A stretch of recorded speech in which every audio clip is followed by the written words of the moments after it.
We'll learn how to. Go ahead, Val. Yeah. We'll figure it out. Okay, yeah, I'll have to figure it out too. I don't know that we're up and live yet. So. Oh, Yeah. Okay, so it's it looks pretty easy. like, yeah. You just go to. Dial it. Style it now. How many times?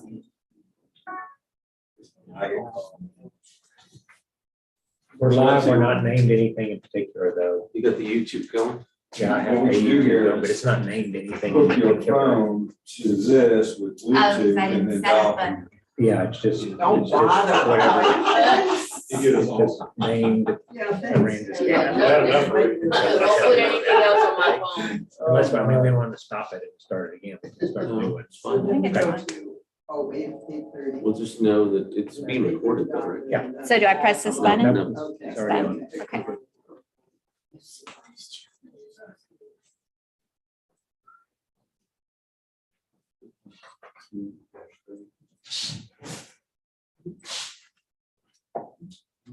Are we live? We are. Okay, it's 8:30 on Monday, May 23rd. We're convening a session of the Aransas County Appraisal Review Board. You have a quorum? Yes, Mr. Chairman. Okay, we're open for hearings then. Our first hearing is case ID 2022-30, account number 30729. I will say Chen Jingshu. Chen is his last name, right? Yeah. It's a good question. I think it is. on- Yes, the last name is Okay, first. last name is Chen, okay, good. So this is a phone hearing. And I'll let Kathy dial it up.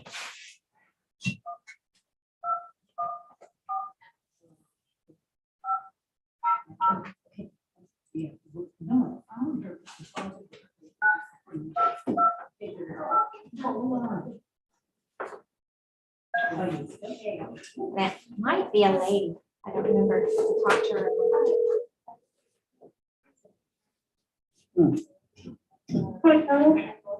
Oh, Mr. Chen, please. Yes, that's me. That's you, okay. This is the appraisal review board calling for your protest hearing. No. Good morning. Good morning. My name is Scott Waggart. I'm with the ARB here in Aransas County. I have a few things to go through before we start. Okay, So this hearing is being recorded. okay. And Kathy, can you verify exactly what's under protest? Improper phrase, market value. Okay, so it's on market. Okay, we are the appraisal review board. I have a few items to go through in my script here. So we are the appraisal review board that will be hearing your protest today. We do not work for the appraisal district. We are appointed to perform an independent review of your protest. Okay, The comptroller's office provides an electronic survey for you to offer feedback about your experience today. And that may be accessed at the appraisal district office or online at surveymonkey.com/r/surveyarb. That information will be included in the determination that is sent to you after this hearing. The survey is voluntary. The survey is voluntary. okay, You also have the right to appeal our decision. Appeal information will be provided to you with our determination. okay, In accordance with tax code section 41.45H, all written material that has not been provided must be provided at this time. I'm assume that we have all of your evidence. okay. I'm just looking here to see. Correction. Yeah, I downloaded the national women inventory map. This piece of property actually is on the flood. Okay, so we'll get into that in a second, and I was just verifying your evidence, which is your protest form and the map information, so, So the protest forms. yeah, okay. Thank you. If you need to hear her, like more, then you can just, well, I guess it's almost up all the way. Well, Okay, the ARB members who are considering the protest have not communicated with anybody about the protest and are signing affidavits to that effect. I, Scott Wagner, do solemnly swear that I have not communicated with another person in violation of tax code section 41.66F. I, Kathy Hoffman, do solemnly swear that I have not communicated with another person in violation of tax code section 41.66F. I, Joanne Ferguson, do solemnly swear that I have not communicated with another person in violation of tax code 41.66. I, Ron McCann, do solemnly swear that I have not communicated with another person in violation of tax code 41.66F. I, Peggy Bird, do solemnly swear that I have not communicated with another person in violation of tax code 41.66F. Okay, all testimony from all witnesses must be given under oath, and I'm assuming that since we have a signed and notarized affidavit from you, that you are in fact under oath. yeah, Okay, I also need to ask you if you hold a license or certificate from the Texas Appraisers Licensing and Certification Board. no, Okay, it's just a question that the governor makes us ask. And the appraisal district needs to swear in. Oh, yes, I'm sorry. My name is Michael Soto. I do solemnly swear affirm the testimony shall present to the Appraisal Review Board for the Aransas County Appraisal District is true and correct. Okay, in the package of information you received from the appraisal district, there should be a chart called hearing procedure time. Do you have that available to you? yes, in front of me, 5 Yes, minutes, 2 minutes, 5 minutes, 2 minutes. yes, exactly. Okay, so you get to decide whether or not you present first or whether the appraisal district presents first. Oh, I can go ahead, so probably can save some time. Okay, very good. Yeah, So, I understand, this time increased a lot, I feel that's the whole area. I just want to point out that this piece of property, there, some area is under the wetland. I hope we'll make a consideration to make some adjustment. okay, you have 5 minutes to make your presentation. Is there anything else? Oh, that's all I have because I like to listen to the appraisal, so see if have any make some adjustment.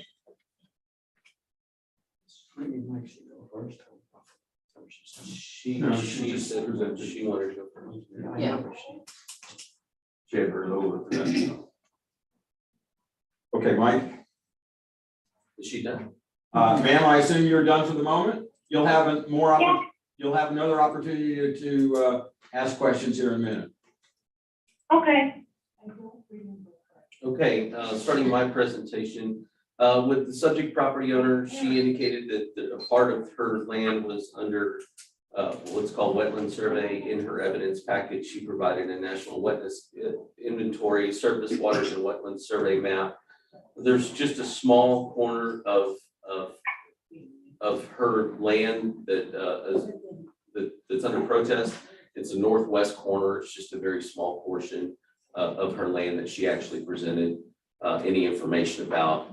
The ACAD evidence, the subject property is currently listed for $321,000 and change, meaning it's on the market. I don't know if it's that plus the one to the north of it, or if it's just that one itself.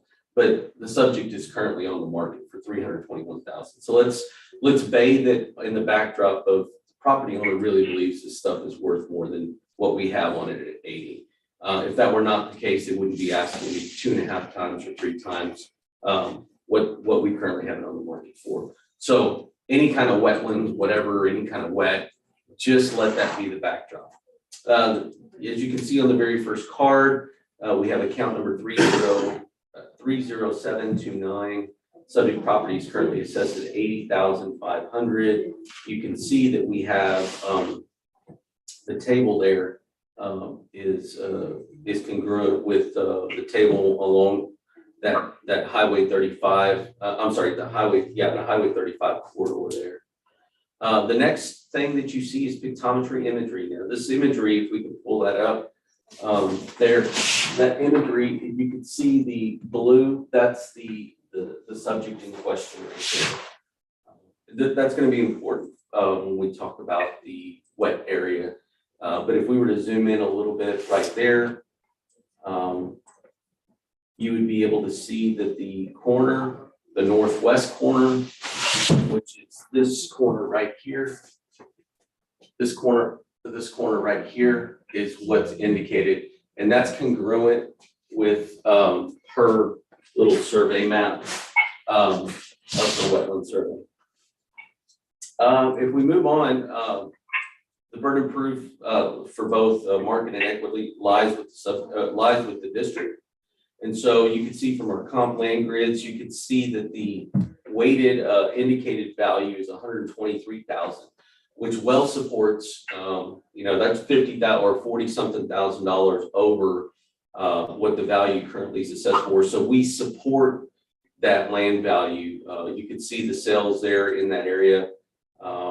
The subject is 2.4 acres. Comp number 1 is 6.14 acres. Comp number 2 is 1.39 acres. You can see the indicated values like this. The comp number 2 is a really good comp from the standpoint. It's along Highway 35 bypass, just like the subject. It sold this last year for $80,910, and it's almost an acre. It is an acre less in size than the subject property. So it proves up the number pretty easily. Moving down to equity. So that's going to be down on, let's see, that's, you go past your sales comp grid and move to equity. You can see that it's on the exact same table as the comps that are listed. It actually produces the same value because those are on the table, the same table, and it supports the value. The only thing under protest is the first checkbox, and what's different this year is the first checkbox actually is both market and equity together. So in presentation for the defense for the value, the district has proved with a great deal of degree that it's worth this.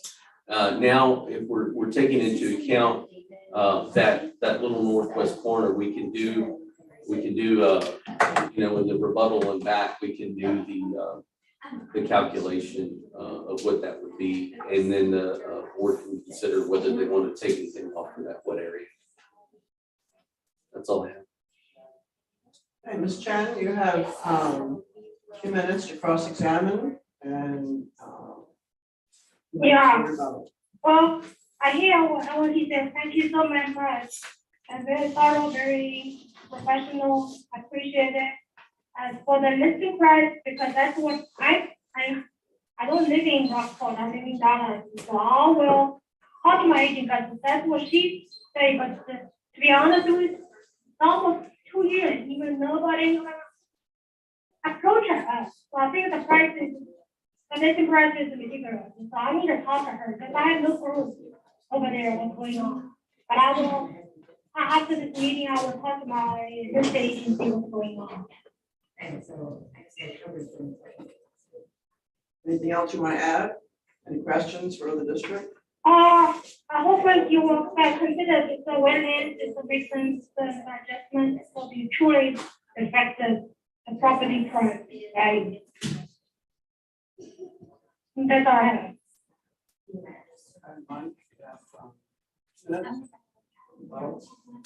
Yeah, and the only rebuttal that I would have is just to go back to the to our evidence and to look at.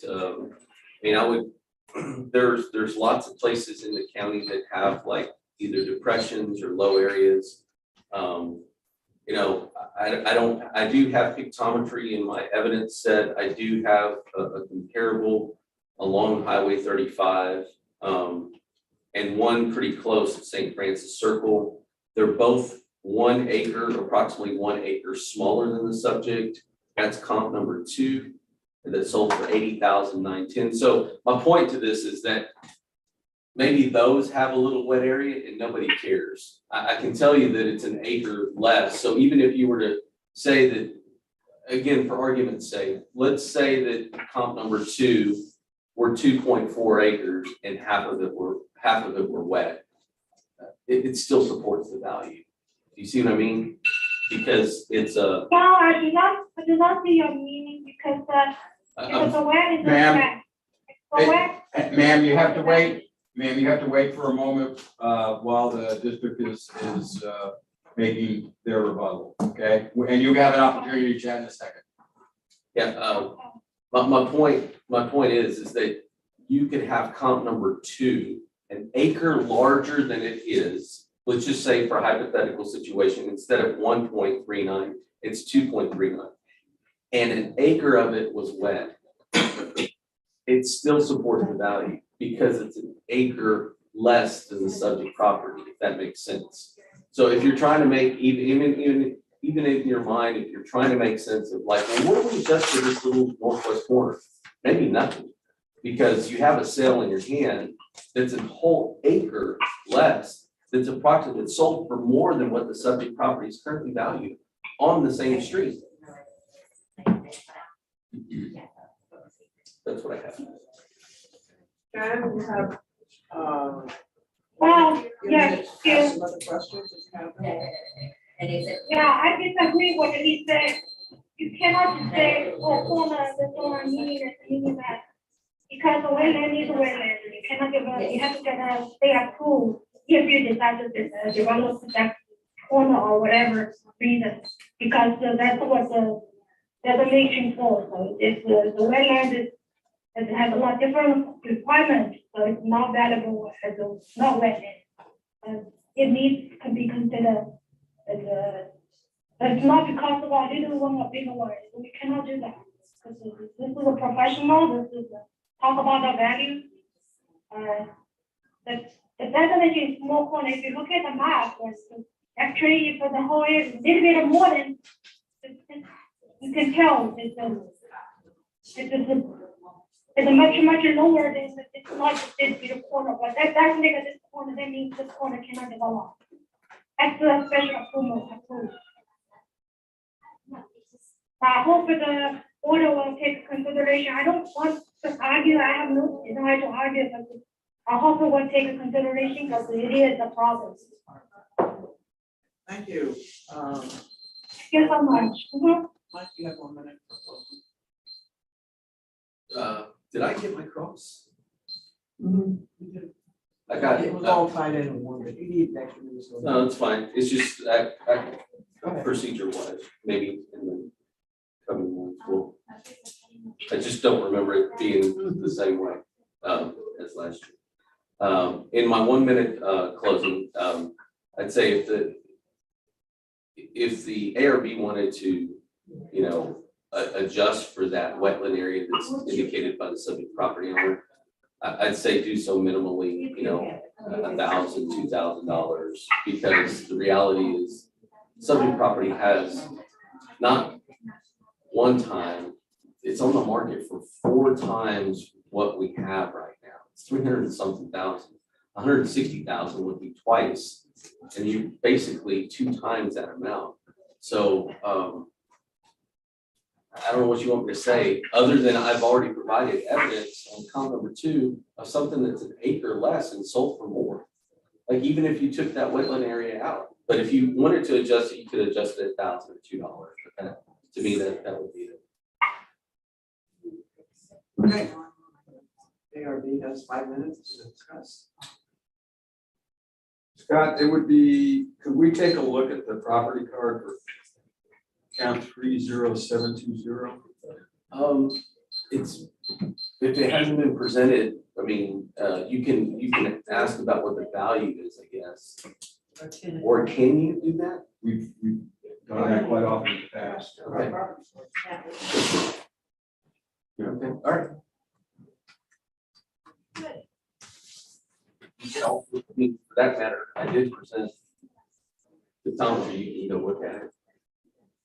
Yeah, I'm interested in the This one? values. No, So- 30720. 30720.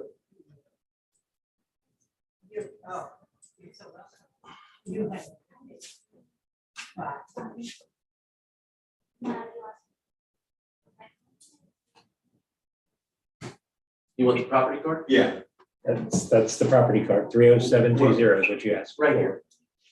Property card. yeah, the appraisal card. That's right, it's right there. Scotty's asking for you to press this button right here. Oh, okay.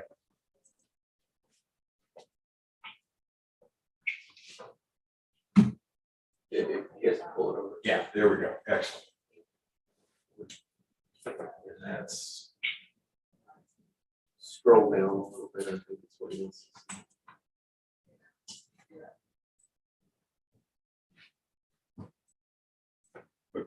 and there are no adjustments there. Yeah. I personally wanted to see if the other part of that wetland, the majority of it's in that property, and there are no adjustments on this one. Considering that evidence presented by the district, the value of the property. More testimony. I think that's.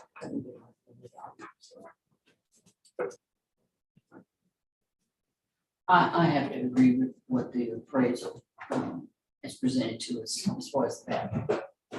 I too think maybe it was undervalued. Because it's on the market for 4 times what it's appraised at, so. She didn't take it as under discussion, but that's still way. Right, right. Any other discussion? No, I agree with you. Okay, then I'm gonna make a motion on account, case ID 2022-30, account 30729. And the district has shown that both equity and market value are appropriate and leaving value at 8,500. Second, All in favor? Aye. Anybody opposed? Okay, motion carries. All right, ma'am, we decided the value, appraised value will remain the same.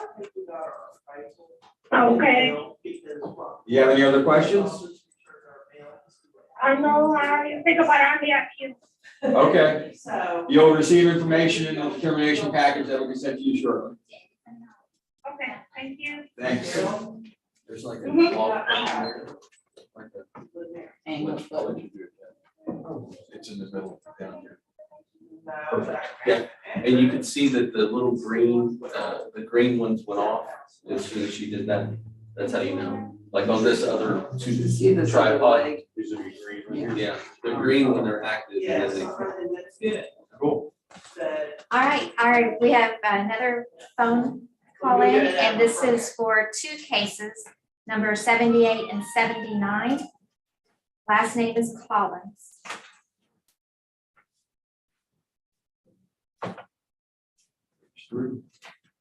We have this on one affidavit to sign in, to swear in for both of the cases.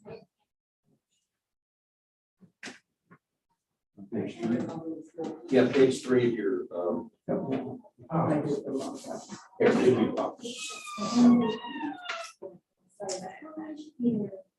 I can. Is the evidence the same in both? I don't know. We can do it separate if you'd rather do it separately. Cloud drive. Sorry? Cloud drive. So look at- Okay, all the way back. Let me grab the other, So this way it looks. I mean, you hear it separately, but just for the swearing, but. I'm Yes, gonna I grab understand the- for the swearer, we can do it the same. That's okay. And then when you go, you either have send to Kindle, cloud drive, or local storage. It's always being cloud drive.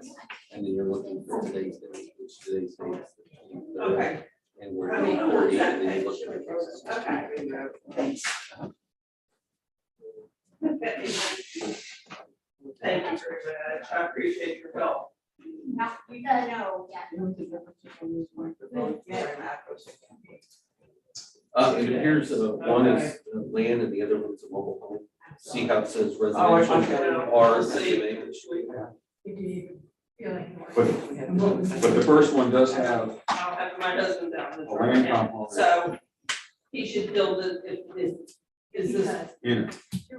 That's correct because it's residential. Like you The land is land associated with the mobile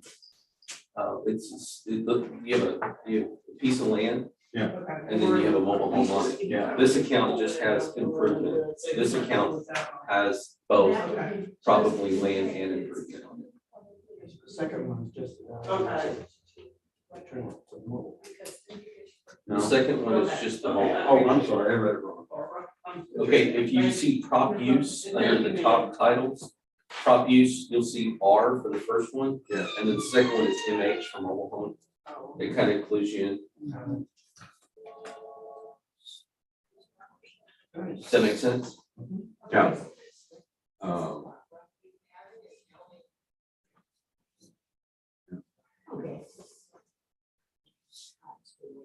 When we look at the property cards, we see what the improvement is on that first one. That's correct. Because that's a small improvement value, which may be, well, we'll see when we look at the card. But typically, without speaking to this one, these types of accounts typically have what's called a utility package or a trailer pad. Right. And they typically have storages and decks, which are minimal value. But again, we'll see when we get there. Let's just do a separate swear in on each because I didn't find my one for the board. So got two different ones. I'll just come back. Ready to dial her up? Which one would you like to do? First one. Go on the first one. 78. Yeah, that works. Well, hang on, that Oh, doesn't matter which one we do first. no. And we can actually, if you'll just sign two papers, we can do it all at once. It's going to be, the first case is 78. 48936 is the first case. 882584 is the second. We're just swearing separately. That's what you said. Yeah, but we can do it at, You have to do two different cases. I mean, there's two different sets of evidences. Yeah, it's just a swearing. Are we ready to call her? Sure.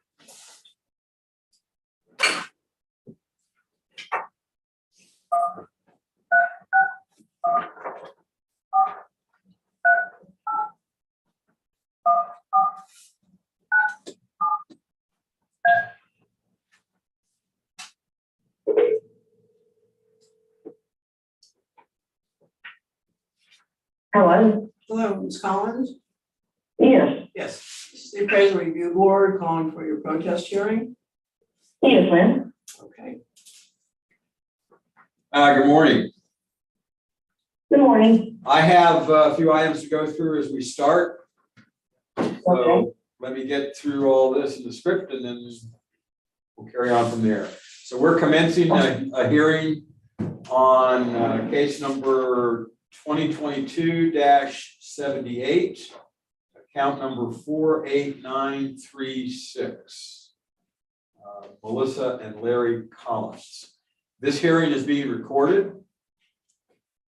So can we verify what is under protest? Q1 and Q2 also indicated as proper description is incorrect. And other taxing, untaxable personal property. Okay. We are the appraisal review board that will be hearing your protest today. We do not work for the appraisal district. We are appointed to perform an independent review of your protest. The comptroller's office provides an electronic survey for you to offer feedback about your experience today. And that may be accessed at the appraisal district office or online at surveymonkey.com/r/surveyarb. The survey is voluntary. That URL will also be referenced in the determination package that you'll receive after this hearing. You also, You also have the right to appeal our decision. Appeal information will be provided to you with the determination package. In accordance with Tax Code Section 41.45H, all written material that has not been provided must be provided at this time. So do we have all of your evidence? Is that correct? Yeah, Okay, it was approved. okay, thank you. In accordance with, I'm sorry, the ARB members who are considering the protest have not communicated with anybody about the protest and are signing affidavits to that effect. I, Scott Wagger, do solemnly swear that I have not communicated with another person in violation of Tax Code Section 41.66F. I, Kathy Hoffman, do solemnly swear that I have not communicated with another person in violation of Tax Code Section 41.66F. I, Joanne Ferguson, do solemnly swear that I have not communicated with another person in violation of Tax Code 41.66F. I, Ron McCann, do solemnly swear that I have not communicated with another person in violation of Tax Code 41.66F. I, Peggy Bird, do solemnly swear that I have not communicated with another person in violation of Tax Code 41.66F. Okay, all testimony from witnesses must be given under oath. We're assuming that since you have a signed and notarized affidavit that has been submitted, that you are in fact under oath. Okay. Mike? My name is Michael Sir, do solemnly swear or affirm the testimony you shall present to the prison review board for the Aransas County Prison District is true and correct. Okay, Ms. Collins, I need to ask you if you hold a license or certificate from the Texas Appraisers Licensing and Certification Board. No. Okay, thank you. We just need to ask that question. Mhm. Do you have a copy of the hearing procedures times that was distributed in the information sent to you from the district? Yeah. Okay, so if you notice on that chart, you have a choice to make in terms of whether you present first or whether the district presents first. It doesn't. Well, you have to make a choice. Well, I guess I'll go first. 5 minutes for presentation. Okay. As you can see in the evidence, I submitted, on the website for the county, they have me listed as having a residential condo, a state code of A5. You can see that on the first page. What I have is not a condo, and it's not a detached garage. I have 2 structures that are personal property. And this is coming from the state capital Texas statute. It says that if it is personal property, if it does not produce income, and it is not permanently affixed to the land. Neither of these are permanently affixed to the land. They have no sewer, no electric, no water.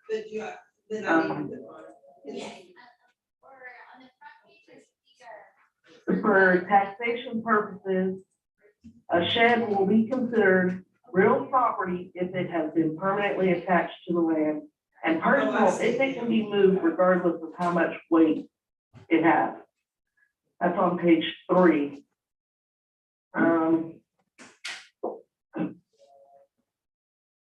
On page 4, you'll see, in order for this to qualify as a condo and a detached garage, it must be substantially affixed and is used as a residential dwelling. I have pictures that show neither of these are residential dwellings. One's actually a dog kennel and one's actually a storage.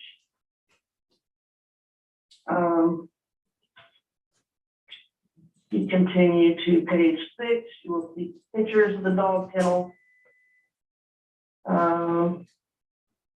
The foundation, which is on skids, which is another way they classify it as residential or not. It doesn't have a cement foundation. It has wood flooring and it's on skids. It's able to be moved. The same thing on page 7. You can see in the doorway. No one's living in it. I did find on page 8, another person that had the same issue with theirs, and the way the county labeled it was a shed no value A1-13.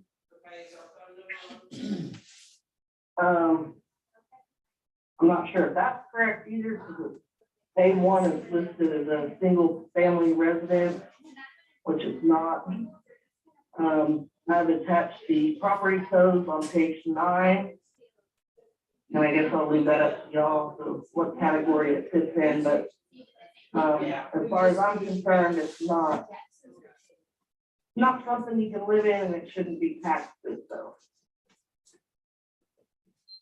And that's it. Okay.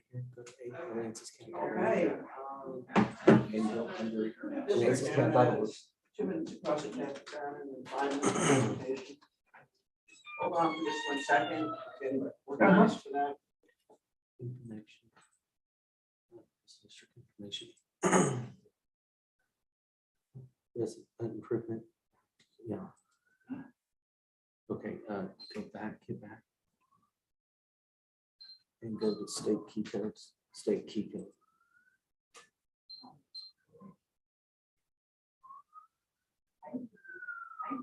No, A5 there. Yeah.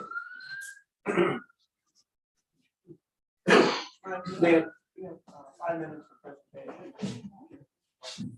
Oh, okay, so my 5 minutes of presentation, the subject property is account number 48936, if you'll go to my evidence.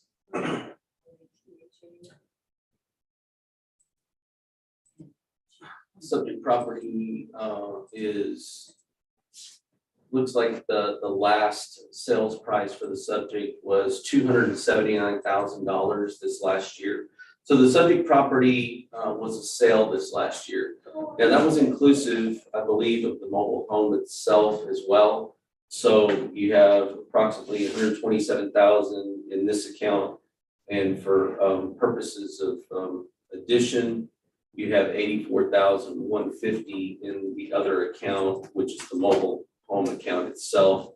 So you have $84,150 plus $127,730, a total of $211,880, for which the subject property was just transacted this last year at $279,000. So the subject just recently sold.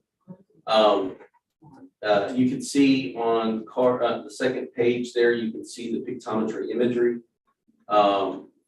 What you have is a representation in pictometry. You can see this is the mobile home to the north portion right here. And I believe what she indicated as far as a Dirksen, and I believe it's a Dirksen, is this shed right here. And that's the main thing of contention, or at least that's what she was indicating. I believe I have this one and this one here. So let's see on this.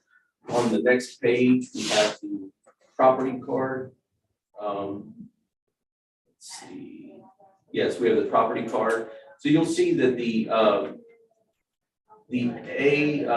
first improvement type is A2, and it has to do with just A2 is a mobile home. It's the land underneath the mobile home. And what do you have? You have a trailer pad. Trailer pad is a misnomer. It's not a pad necessarily. It's just the infrastructure of the water, sewer, and electric that are congruent with the mobile home to be active. What do I mean by that? Here you have vacant land. Here you have one that has a mobile on it. For this mobile to be active, it needs 3 things: electric, sewer, or septic, water.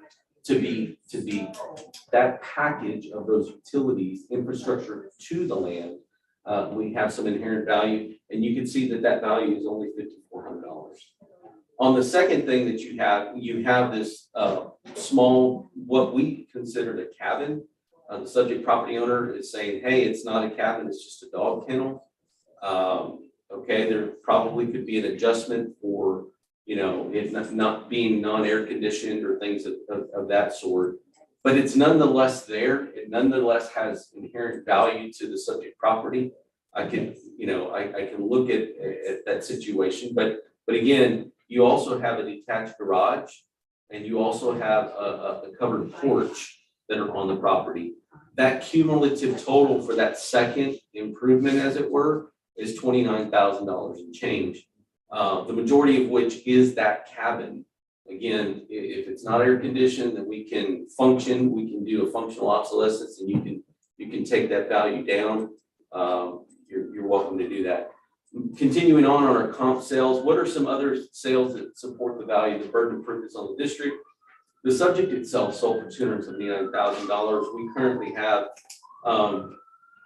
We currently show that that the subject was $211,880 when you consider both the land account and the mobile home account.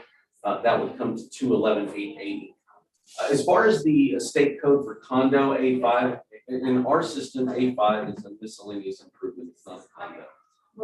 So I don't know where she might have been looking at, like the promulgated, like general state codes, but from some other source. But under our CAD, A5 is miscellaneous improvement. It's just like something else. So, but you can see that the 195,780 well supports this account that's currently says for 127,000 and change. There's 3 comps there. The first one is the subject itself. It's the highest form of value because you have a recent transaction of the subject itself. But I do also have other accounts here. You can see that there's another one on Rabbit Run, another mobile home that sold for $170,000. And that's just a mobile home on a piece of land that's there. You can see that it's even a smaller piece of land. I mean, it's only got 51,000 square feet, where the subject has 169,000 square feet. Now, continue on right here. Continue on to the equity grid. I need to get through this. On the equity grid, you can see that from an equity standpoint, we have 140,000. These are not necessarily sales. They're just other mobile home areas in this area. Other mobile homes that we're trying to give you some semblance of what that is. And this is just comparative to what the subject is right now. And the subject is just the land, a couple of sheds, and the TP. We're not talking about the mobile home itself right now. And this is what you see. So you have to take away the value of like whatever's there or make a comparison. In this case, we have a 2SS that we have a cabin on. The subject property owner said, hey, listen, it's just a dog kennel. Again, we didn't know that until today. So there can be an adjustment for the functionality of that shed, but nonetheless, we believe that it has inherent value there. Again, this supports the value, 140 supports the value of 127. And then continue on.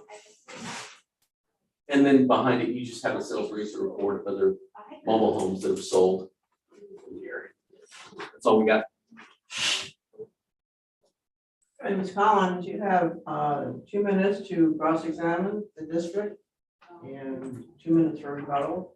Okay, I'm not sure we got the last sale price of $279,930, but that's inaccurate. And as far as the main area with the covered porch, the building came like that, but it's not residential, and it's listed on here as residential. And they also have the 2 buildings together combined at $29,050, which is way far off. I mean, maybe if people were living in them, or they were finished out with sheetrock, or had electric water, maybe. But as far as what they are right now, that's all I have. Mike? Yeah, as far as the two, well, in my cross-examined, as far as the 279, so you're saying the 279 is inaccurate. Sometimes we get information that's just the last percent of list. What does that mean? It means that we know what that thing was listed for right before it came off the market and was sold. We have a pretty high understanding of that. It's typically within 5% of that number. So that number is 279. So my question is, did you pay more than $211,000 for both the mobile home and the land? Well, I bought it as a package, so I don't really Right, know, I don't divide it as what I paid for the land and what I paid for the mobile home, but altogether, no. all, not 279, the 211,000. I paid at least that, yeah. Okay, that's what I wanted to make. Not near the 279. Okay, is it closer to the 279 than it is the 211? No. So somewhere in between those two numbers, okay. The one point that the subject property owner brought up in her evidence that we were unaware of was the condition and the functionality of the main structure, what we show as a 2SS. But we typically have it fit, in a lot of these other situations, you have people that are taking these Dirksons and make them into like a small mother-in-law cabin or whatever. That's not the case here. So she should absolutely receive some kind of adjustment for it not being air conditioned. It's just a dog kennel shed is what it is. So if you wanted to take half off for just that one thing, I would be okay with that. I mean, that's up to the board to decide what adjustments should be made. But just to that one element, everything else plays out as far as what it's sold for. We're actually underpraised. Even if you took value away, we still wouldn't be at the sales price apparently. So that's all I got. Okay, Ms. Collins, you have 1 minute for closing. Okay, I would just like to say that according to the laws that are in the evidence that I did submit, I mean, you have the state capital of Texas statute. Everything on here, he's saying take away half, but everything in this packet says that it is personal property and it should not be claimed on the property taxes.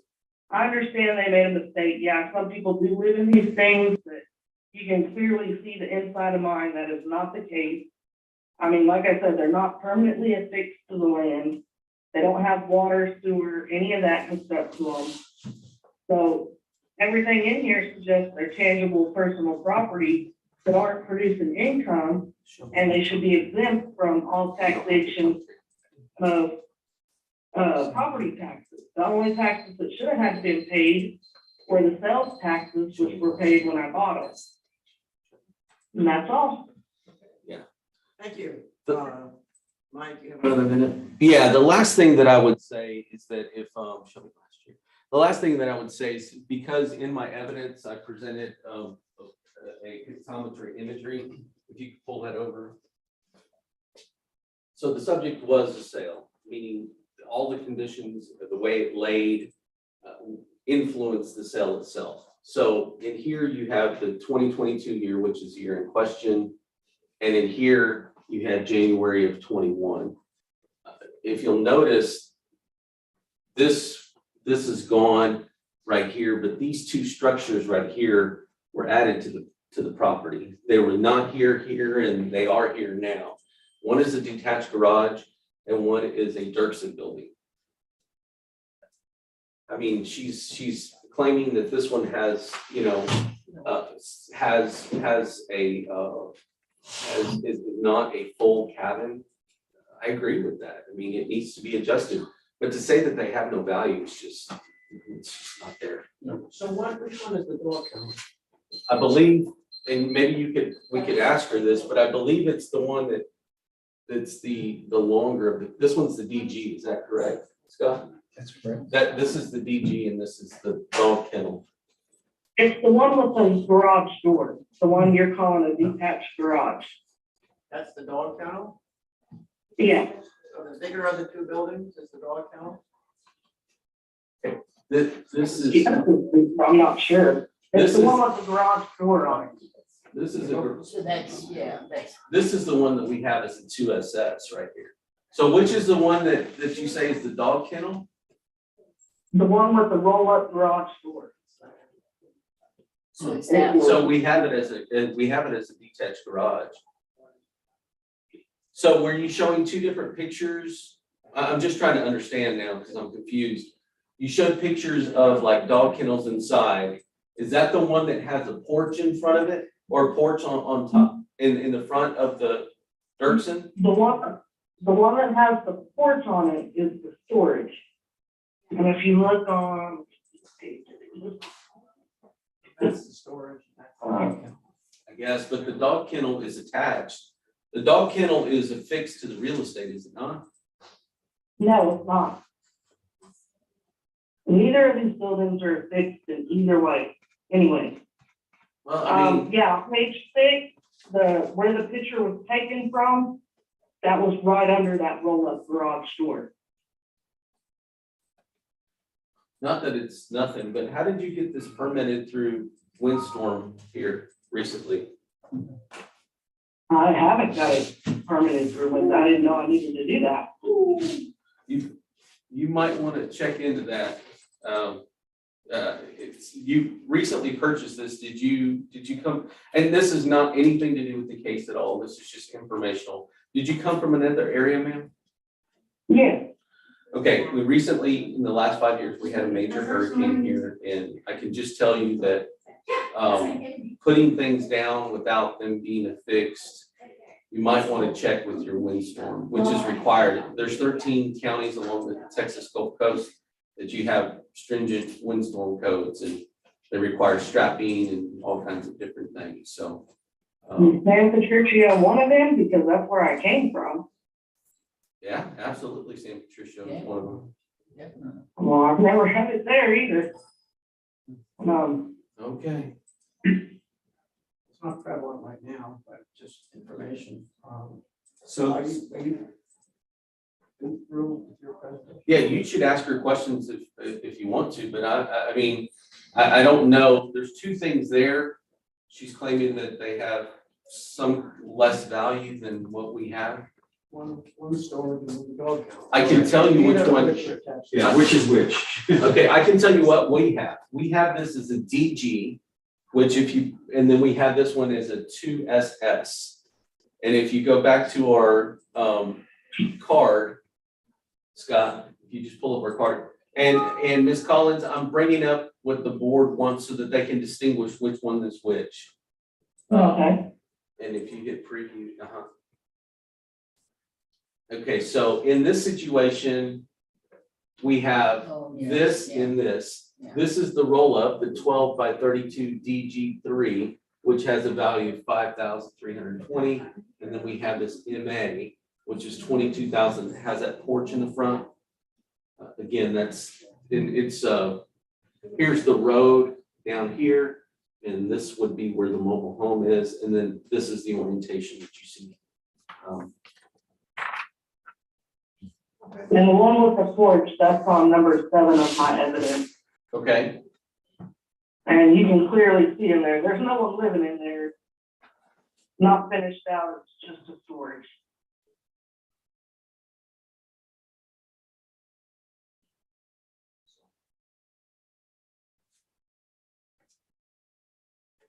page 7, did you say? Yes, Yeah, my personal storage, it's called. yeah. It's just a storage. It's not air conditioned, is that correct? I'm sorry, I'm asking way too many questions, but No electric, no AC, no water, no nothing. And it's also not affixed to the land. Okay, I think everybody's time is up unless has any questions. It's ARB's time for 5 minutes. You know, what's a little perplexing to me is I look at the property card. The MA entry shows 312. I'm sorry, I read that incorrectly. My problem. Okay. Yeah. So size-wise, they're actually, the garage is a little bigger, that makes sense. The MA is the dog kennel, right? no, Oh, the garage- she indicated The garage is dog kennel. the garage.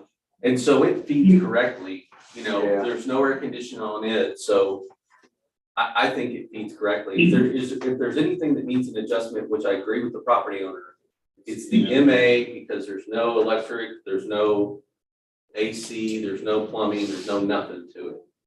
To either building. Well, but the other one's a garage, a detached garage, they typically don't have bathrooms and AC in them, you know, so So basically, the main, one has a porch on it. the one that has a porch on it needs an adjustment. It's, But at the end of the day, is a dog kennel worth $5,320? I've never seen a dog kennel worth that. well, That's not. I can't say anything. The 5,000 is associated with your attached garage.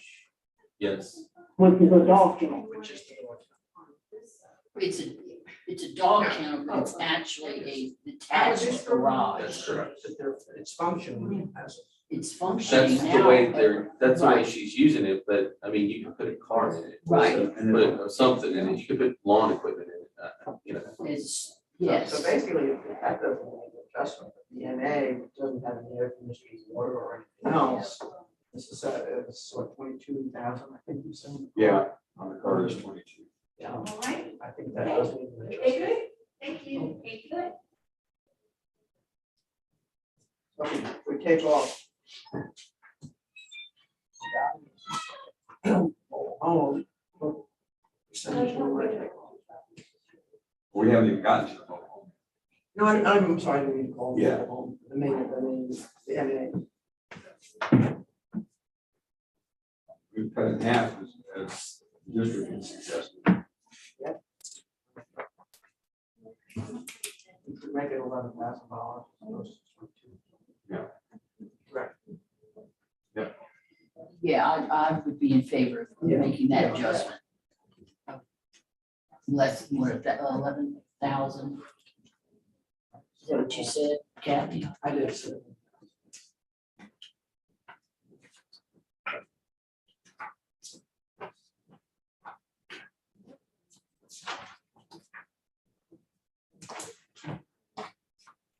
Bring the value to 116.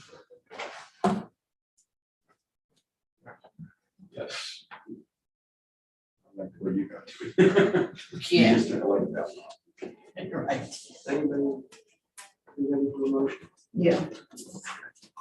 All right, on case I 2022, there's 78, account number 48936. In relation to the value of the.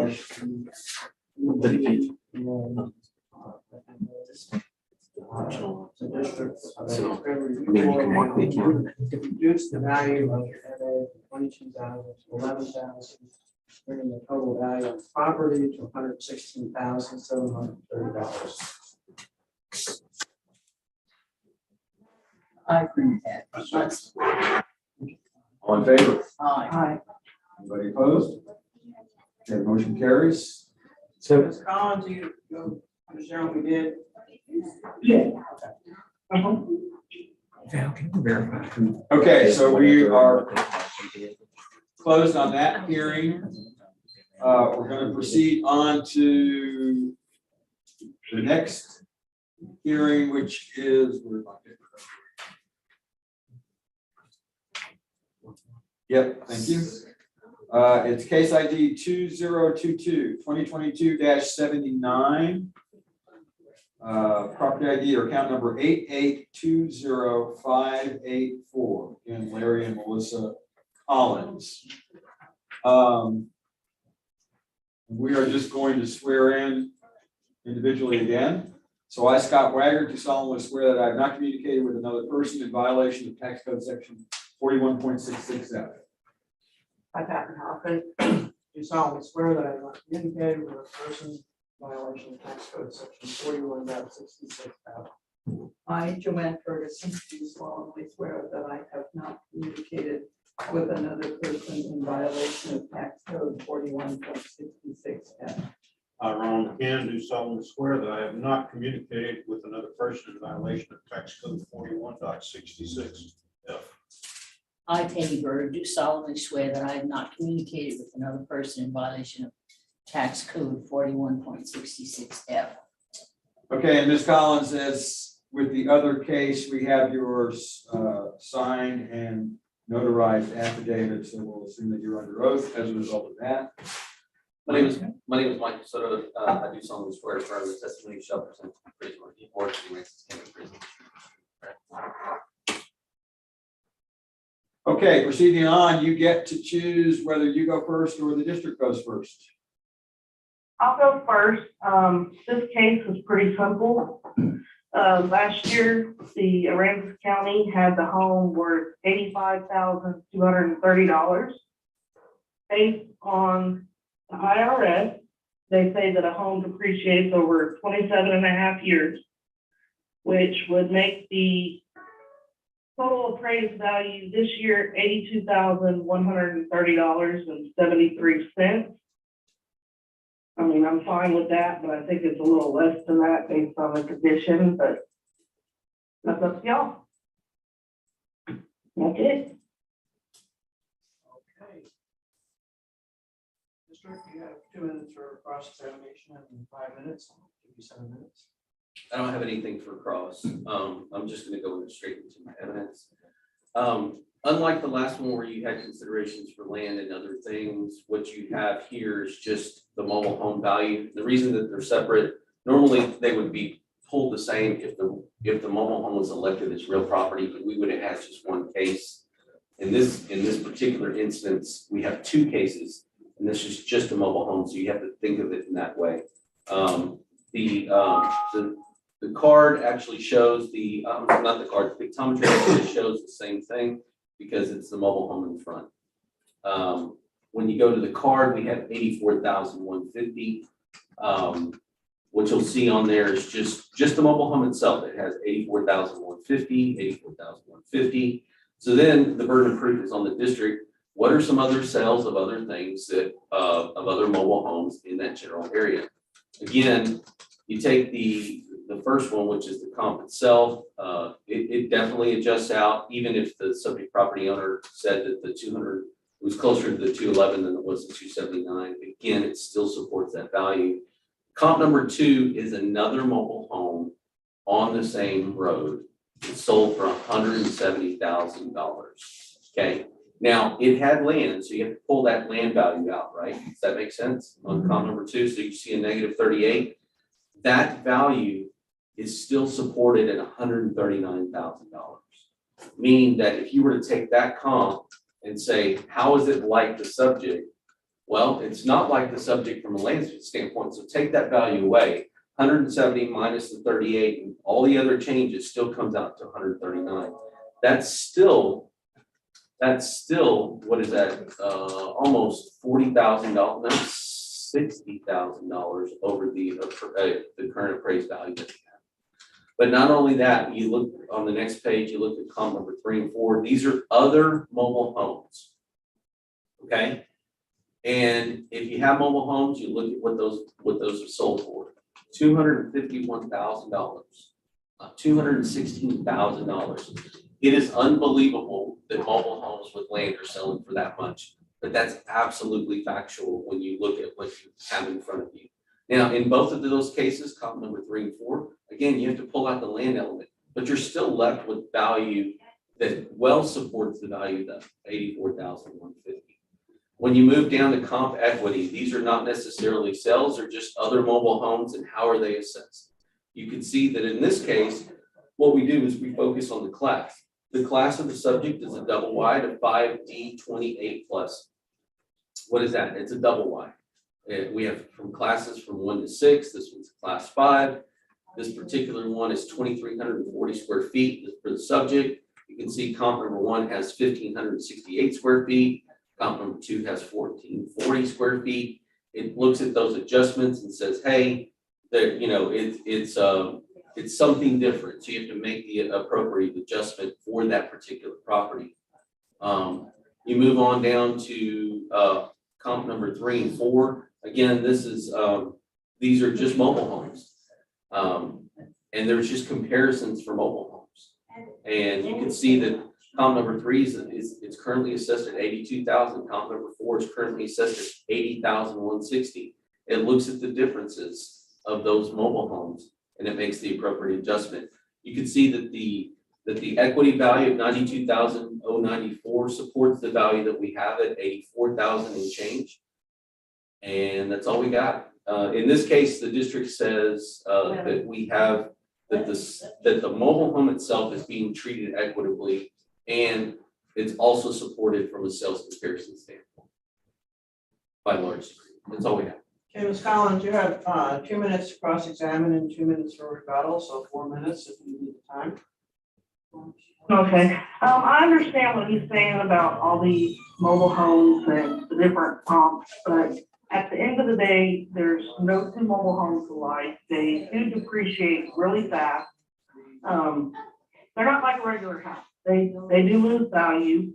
And according to the IRS and the federal system, and based on what they said, this particular mobile home was worth last year, I'm still at the 82,130, and that's based off the federal guidelines that it should depreciate over 27 and a half years. So if you take what they did last year, divided by the 27 and a half years, it comes out to the 82,130. That's all I have. Okay, Mike, you have 2 minutes for rebuttal. Yeah, IRS depreciation schedules have nothing to do with depreciation from a cost basis and age life comparison. If that were the case, you would see every 27-year-old mobile home disintegrate into the ground, and that's not the case. We have mobile homes in this county that well exceed that age, although I'll just leave it there. The reality is that we're mandated at the appraisal district to be at market value. That means that we're looking at the market. What are other properties transacting for? What do they sell for? We proved that case in our first sales comparison grid by a large degree. When you look at from an equity standpoint, all that we do is we look at other within the same class. How are they assessed? Again, from that comp grid, you can see that the very first one is 88,000. That's what it's assessed at on our rolls. Comp number 2 is 96,100. Comp number 3 is 82,000. Comp number 4 is 80,160. These have different ages. They have different sizes. She is correct that no two mobile homes are identical. Well, there are some that are out there, but you have to make the appropriate adjustments. And that's what we're required to do. When you consider that, it still puts out 92,000 and change that supports our value that we have from an equity basis. The district maintains there should be no adjustment on this. Ms. Collins, you have 1 minute for closing. You mentioned that there are 27-and-a-half-year-old mobile homes out here. I would like to see those in the comp. Because if they are still standing, I can guarantee they're probably not in the greatest condition. 27.5 years for a mobile home is really a long time.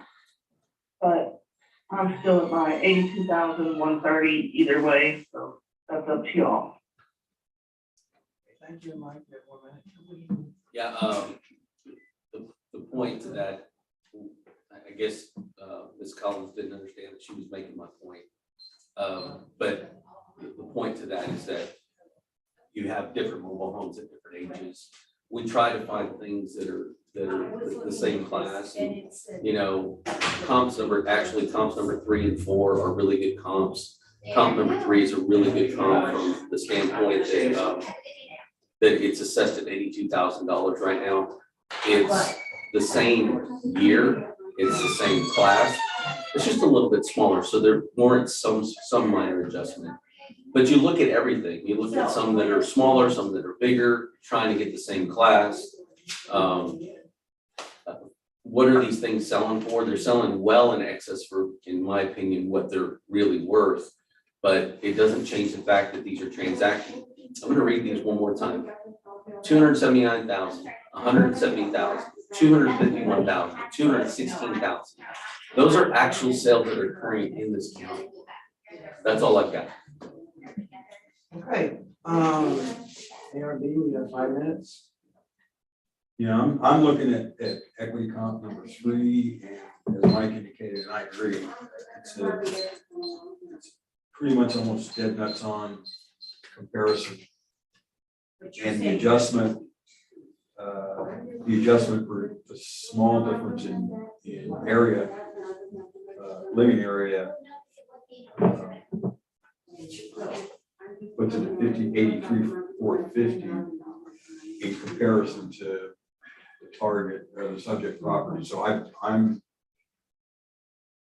That's exactly. I'm pretty fine with 84,150. I am too, and don't forget, there also was a negative adjustment. There was, yes, that's what I noticed that as well. So we already have a negative adjustment, so I'm fine with the 84,150. All right, making a motion on account number 20/20/2020-79, account number 882086. Line 84.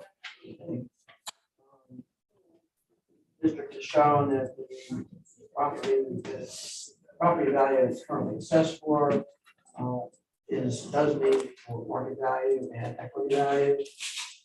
Therefore, we would leave the amount that it's currently assessed for at $84,150. Second. All in favor? Aye. Anybody opposed? Okay, motion carries. Okay, Ms. Collins, you understand the result of that hearing? Yeah. Okay, thank you very much. You'll be notified with this determination package here shortly. Thank you. Thank you. Bye-bye. Bye. Is that it for the 8:30? No. Okay. It's our last one for the 8:30. Oh. I'm handing these out because this is a confidential property owner. So we won't use their name. And it's in fact an agent for the confidential property owner. It's the spouse. This is going to be case number 64. Count number 52140.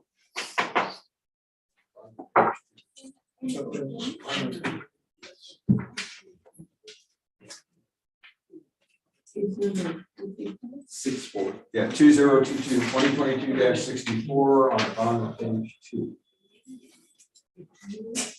I think he's referring, yes, or he's referring to this page, Okay. bottom of the page, but you can do it that way. And this is in person.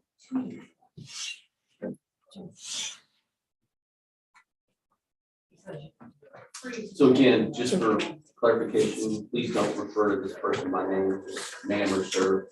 That's it. It would just. Okay, are you ready for me to So bring them in? hang on, so do we show this? No, no, the no. Person there, we don't show this, the Zoom up there at all? We don't put them on camera? No, It's not a- no, it's, okay, so just for clarification, a confidential person is confidential in our system. I know. Any person can request a confidential hearing, but it has to be done beforehand for the specific purpose of disclosure of the evidence. In this situation, we have a confidential person, which is why we take great care to inform you prior to them walking into the room to not refer to them by name. The person, you can, they're not going to be, as far as videotaped or anything like that, that would be part of the, like making this a non or a confidential hearing, which it is not. It has not been requested. Okay, so that means that it's still going to be recorded. There will still be video capture. Right.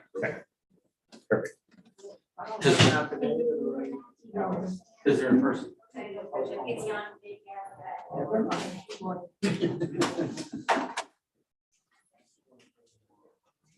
It was online.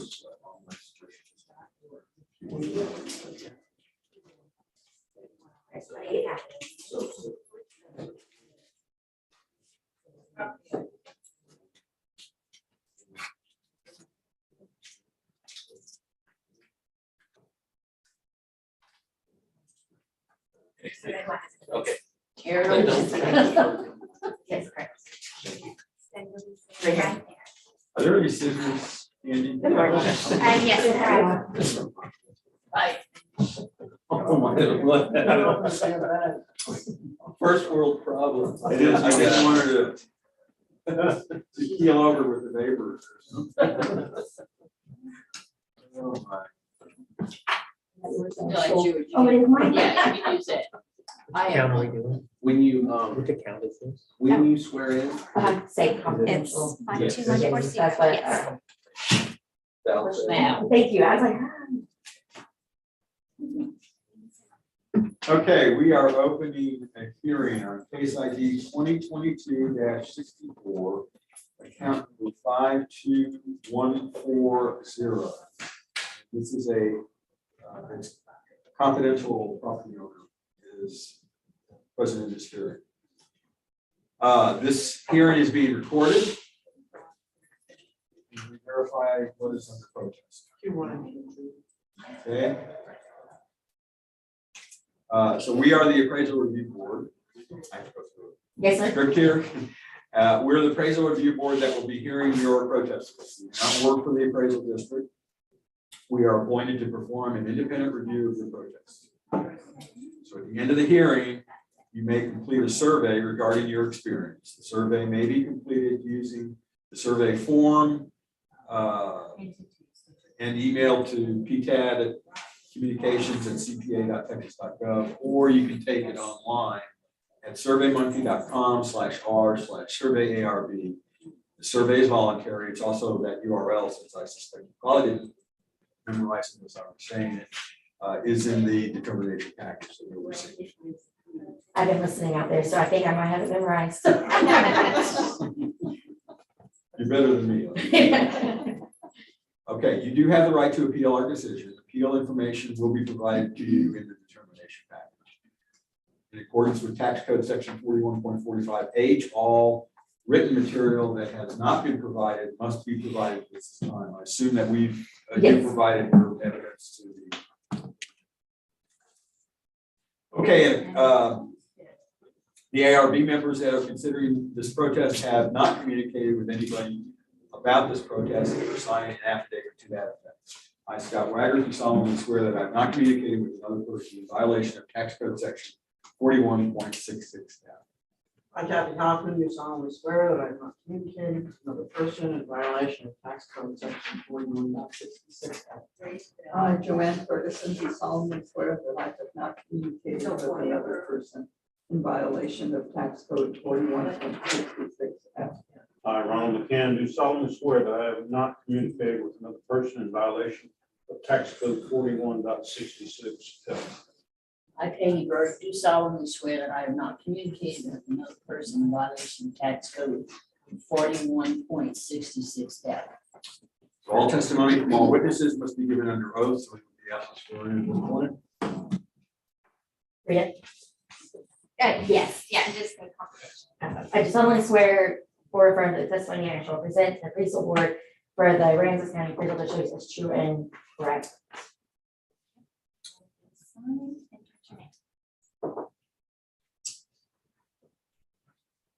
Mike, your turn. My name is Mike Soto. I do solemnly swear from the testimony shall present to the appraisal board of Aransas County Appraisal District is true and correct. Thank you. So ma'am, do you hold a license certificate from the Texas Appraisals Licensing and Certification? Nope. I just have to ask This is kind of above my, that. my realm of life. Not gonna lie. No problem. Okay, in front of you, I think underneath here is the hearing procedure times. And as part of that, you get to decide whether or not you will present first or whether the district will present first. Okay. So you get to Right now. choose. Right now. Well, just choose, Oh. so you want to go first? Yes, no, that's what I was asking, do I decide right now? Yes. I'll go first. 5 minutes. Right. So one of the things I did is I went and looked at property like in my neighborhood on that I thought were comps. So I just have a couple, they said I could give you the property ID and y'all could look at them. Is that correct? Are Are you asking him? Oh, I don't know what I'm asking. Who do I talk to? You just, so before, when they asked for the evidence, they Yes. said, do you have all your evidence? Yes, and they told me I could just give you the property ID number. On the cards that like y'all printed out for me when I came in. Like what I'm comparing. Yeah, do you have, and you had a list of those? Yes, that they printed out for me several days ago. And whenever I came in this morning, I gave them the pictures that I had, and then I said also I had like some property. You didn't hand them everything? And You didn't hand them the cards back? no, she told me just tell you the property ID number. Who told you that? Val? Just put it on pause. No, sorry, that's.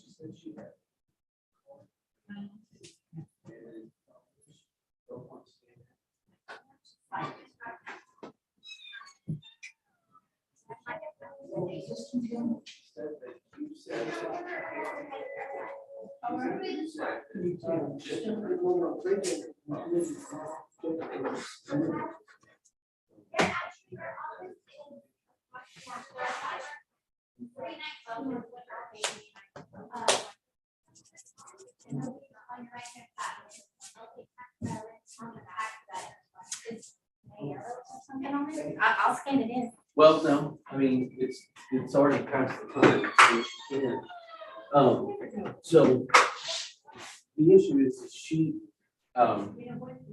what I just asked Val is that, they printed some cards for Yes. you and then you wrote some notes on it Yes, and that you were gonna talk about those things. yes, But you can't show those things unless it's in the evidence package prior to. And so I don't know if that's where there was a miscommunication. this is my property. Right, These are the so ones is I was this, comparing it to. is this a different year than what we have? No, this is all this year. This is stuff that. It just would have been is in good had it been. in the Okay, evidence all right, package, we'll but- just make sure we do it next time. So, but yeah, it's the 2022 cards there. Yes. and you're just talking. Yes, Okay, we can start. sorry. Yeah, that's okay. It's just that there's a real specific thing of what you Yeah. can show, and what you can't. So, and Okay. I'm sorry that you didn't, I'm sorry, I wouldn't. No, I asked two different people even. I asked, two different people gave me that same information. Yeah. So, Again, in your instructions, it's real clear that you can only present what you hand in, and that's the reason that the chairman said, did you turn in everything that you want to talk about? I think, isn't that what you're saying? Okay. So at this point, I mean, we have, the evidence that we have from you are the two pictures. yes, And that's really the only thing that we can refer to as evidence, unfortunately. okay, You're welcome to talk about whatever you okay. Okay, so when, I mean, as I said, that this is kind of above my pay grade, I work with kids all day. So I had to try to educate myself on property. I compared some property around where we live in Coconut Cove to what I thought was comparable versus what y'all presented to us that was comparable. And one of them was a 203 West Sagebrush Drive. It is valued at $155,200. It is comparable area size of what our home is.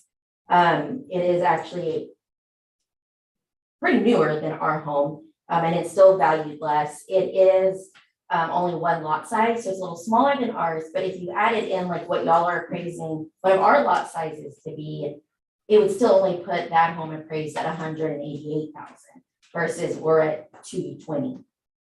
So it's still pretty below what we have.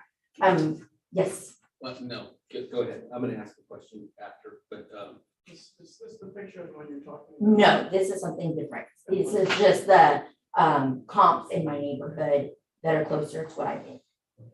The other one is actually right across the canal from us, 203 West Pompano. They're valued at $181,600. Their home is actually a year older than ours. So if they were built 71, 72 was when ours was built. And it is comparable in the same living space size, and it's a corner lot. And it is almost like 40,000 less than what ours is valued at. And it's It's right there, I can wave at the Browns. I mean, they're very close to us. And the home is very similar with similar corner lots. What is it? It is 181,640.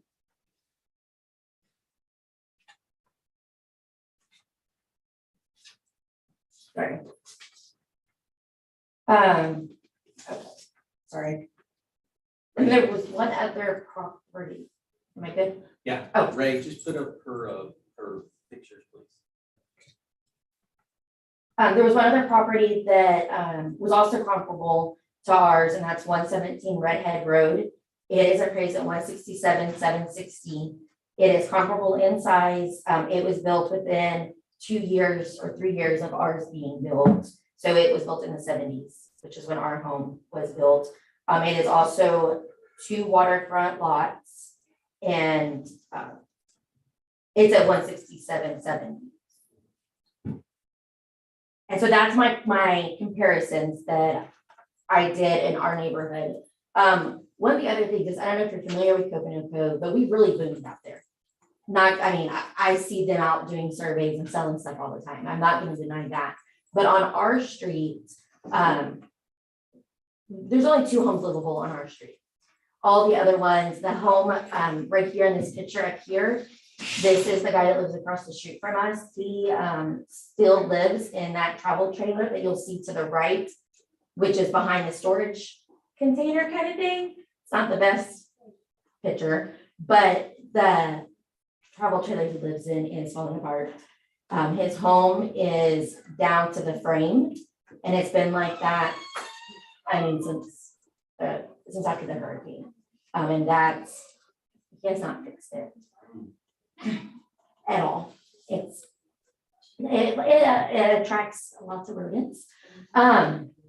If we go to our second picture, this is the only other house, well, this is the one other house on our street that is, they've done work on it slowly, but they haven't fixed it livable. Obviously I've not been inside of it, but not since the hurricane when it was pushed off the foundation, but they have not completely fixed it. Nobody has stayed in that house. The hurricane, they do not maintain it. The yard is always like that with tall grass.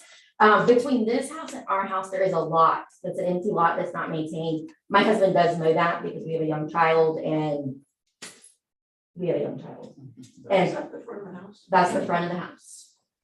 It's our house is here, it's a lot, and then that house. And then on the other side of this house is a vacant lot as well. So our street has not boomed like some of the places in Coconut Cove. And there's some places that are, $400,000 homes that are beautiful. That's not my street. My street's questionable. And I think that's everything that I have. You'll have a couple minutes. Okay. You have 2 minutes for cross-examination and 5 minutes for Right. presentation. In my cross-examination, you gave 3 examples, 203 West St. Rose, 203 West Pompano, and 117 Redhead. Can you tell me the square footage in your 203 West St. Rose square footage of the living area? Would that be the main area or is Main. that the residential? Main area, 1,099. 1099? Yes, sir. Okay, and then 203 West Pompano, 1,092. okay, and then 117 Redhead, 888. 888 Yes, sir. square feet, okay, Yes, sir. good. And so these were, the pictures that you showed were things across the street, is that right? Or- Across the street, and this one is beside us. Okay, so let's take a look at our pictometry, just so we can identify where that stuff is. So this is the one with the tall grass, And and the this is houses. and this is the travel trailer guy right here. Yes. And then you just have one other one on the end of Correct. the street. Which is the new home. Yeah, that's the new home at the end of the street. Yes, sir. Okay. Okay, so this is just for clarification, pull out one, or yeah, that's fine. This is the subject property. In her Yes. pictures, she has one with tall grass here. Yes. And a home that's not, nobody's lived in it since the hurricane. Right, then you also have one here that's the travel trailer where you're still living in the travel trailer. Yes, and the homes, And this is hers itself. yes. And as far as the 203 let's see, 203 West Sagebrush. So let's zoom out a little bit. We have West Pompano, West Sagebrush. So 203 West Sagebrush. Right. 15711, to your left, right there. Right here. Yes, where that hand is. Okay, so it's West Sagebrush. It's hers is way over here. That's one of her comps right there. 203 West Pompano. Let's pull it. It's closer to my property. What would, the 15772, 15572. right there, Okay, so this one's like kitty corner catty to corner from us, yes. catty corner to this one right here. Yes. The only difference here is just the size of the lot itself. But again, it's a house that she's used as her home. And then the last one that she has is a 117 Redhead. What account number is that? 49790. And then just zoom out one after it pulls. Zoom out. Yeah. Zoom out again. And it's on the other. Yeah, it's just a different animal. I can tell you just from this standpoint, this land up here is more valuable than this land down here. The first two are more congruent with the land schedule. And then we'll make comparisons about the houses themselves. Okay, I'm gonna go into my evidence. ACAD evidence, you'll see that the subject is where we said it was. You can see the pictometry. It's a corner lot that has at least 2 lots. It says it's let's see, all of 56 and 57 and the west half of 55. So it's like 2.5 lots on the corner there. We currently have a value of $220,390. We show that the square footage on the subject property is 1,349 square feet. And the reason that I asked for those other square footages, or those other comparisons that you brought up, is that yours is substantially bigger. In the first case, it's almost 300 square feet. The second case, it's almost 300 square feet. In the third case, it is, what is that? 9, so almost 500 square feet or 400 and change. So it's just bigger. I don't even know the class comparisons, that wasn't brought up during their presentation. But just an off the cuff comparison, the Redhead land is more valuable than her land. But the sagebrush and pompano are going to be more congruent with the land value. But in the one case on pompano, it was like at least half the size, if not 1/3 the size of the subject. It was much smaller. We currently have, like I said, a value of $220,390. So what's happening out there in Copano Cove? Things are selling, just like the subject property owner indicated. Here's one on the subject is at East Speckled Trout 303, 308 Pompano. Much nicer house in the subject. Well, it's not actually much nicer. It's nicer. It's newer. But it's almost identical in size, 1,364 square feet. The subject is in class 4 MV, which is a masonry veneer. The comp is a FB, which is hardy plank fiberboard, and that one's sold for $308,000. What's the difference in comparison to the land? You can see that Pompano is basically 1/3 the size of the comp is 1/3 the size of the land. So it's only one lot, 7399 square footage there. That one adjusts out to 321 and change. Comp number 2, which is on West Speckled Trout, these are all in that Copano Cove area. That one sold for $333,000. Again, the subject is a 4 MV, this one is a 5 MV, so it's a better class. But it's also bigger than the subject. So there's an adjustment for the class, negative. There's an adjustment for the effective year, negative, in both of those cases. What's interesting here is now you get a comparison of what is this land really worth. And notice that Comp number 2 and the subject are very close in size. And notice that there's only a $900 adjustment in the land for comp number 2. Again, it tells you what things are worth in that area. Again, that adjusts out to 247. For comp number 3 and 4, those are Rattlesnake and Allen Parks respectively. That sold for 261. Again, the first one on Rattlesnake Point, that sold for $261,000. That's a mobile home. That's a mobile home sale on Rattlesnake Point in that area. It's bigger as far as from a land standpoint, it's bigger than the subject, so there's adjustment there. But you can also see that the comps really play out for 247. I'll finish my equity in my rebuttal. Okay, you have 2 minutes for So- rebuttal and 2 minutes for. The one thing I want to point out is that he's mentioned multiple times that the Redhead property is a more valuable property than what I have. I don't disagree with that. However, they are way below what we are. They're like at 167. So for them to be worth more money, my home's still worth more money, and that land is supposed to be better than my land, and I'm still valued more. On the one that's right behind me on East Pompano that just sold, it's a Till House. I know what goes on my neighborhood watch. It is a much newer house than mine is. It has an attached garage with access to the garage from inside the house. Our home does not have that. And one, I don't know if I can ask questions. Yeah, absolutely. Okay, so on our card, whatever the correct wording is, it has us listed as a concrete foundation, but our foundation is pier and beam. So I don't know how that works. Sorry, I'm still learning. No, you're good. I figure the best place to learn is just do it, right?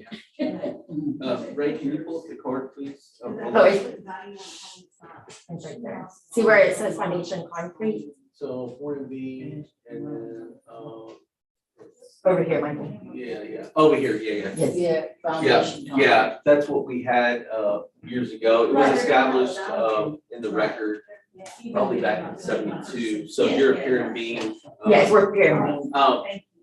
We can change that even now. Okay, Before I say anything, it probably doesn't affect the value. okay. But again, I'd be glad to do that for you. I just also, I didn't know that. Yeah.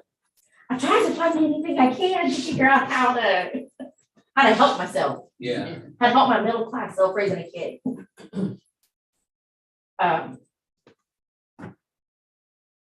Can I pass it back to you now? Sure, absolutely. I'm gonna go ahead and finish up my, let's see, this is case, okay. This is case 64. I'm gonna go back to my evidence and go into the equity grid.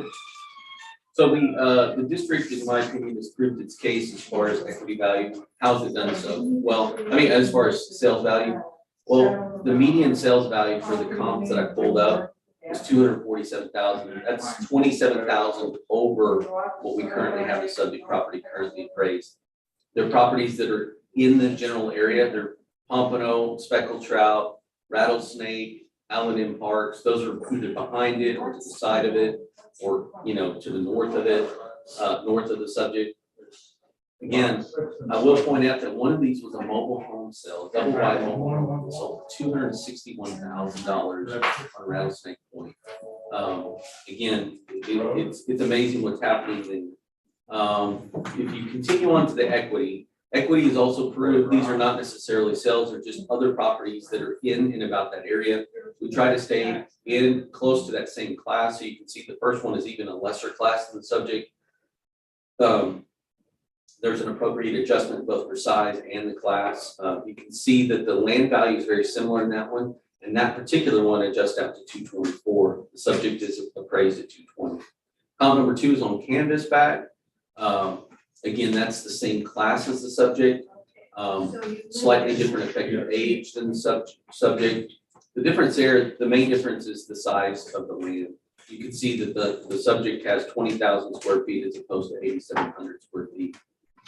Column number 3, again, is another 4MV that we have. Again, that appraises out at 198 and change, but you can see that the median value for those is 224. Again, supporting it from that standpoint. Beyond that, what you have is the sales ratio. We haven't gotten into this too much, but the sales ratio, there's several pages of stuff that has occurred in Coconut Cove, and you can see that our weighted mean analysis is 1% or 100%, 1.0017. That's all we got. No, 1 minute. please. I just wanted, I thank y'all for doing all this, and I'm sure y'all get some cranky people. I promise I'm not a cranky person.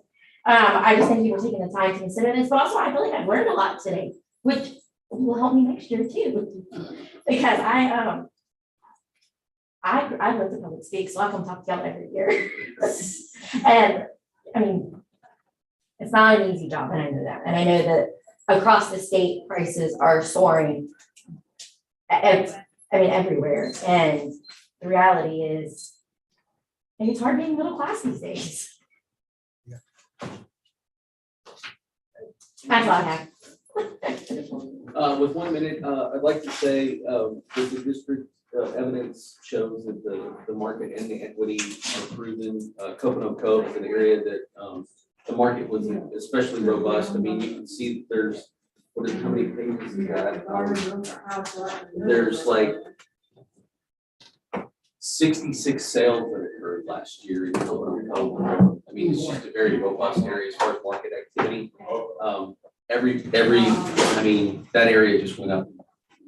And that's evidenced by the fact that the subject property has a homestead cap. If you'll look on the card, that the subject is, although it's appraised market value from 220, it's only assessed at 203 because the increase in values happened so quickly that there's that homestead cap holding down. It's worth what we say it is in general reality. The only thing I would add to that, if I could have a couple more seconds, that, you know, in the system, Ray, if you can show live I changed it. the pyramid. I changed. It doesn't change the value, but it is changed. Okay, I wanted to make that clear that we were gonna do that while you. And so if there was a value change, we're just gonna do whatever that said. But like I said before, I didn't think. And one last thing, I like the heck out of you. I mean, you did a great job in your presentation, and I really appreciate you. Well, I run a nonprofit here in town, and I've always worked nonprofit, and you have to get people to like you to get people to donate money to your events. I'm not gonna lie. And so I try to use that to my advantage. Like, if you like me, maybe you'll help me out on my appraisal. Hey, I'm not gonna lie. We got 5 minutes.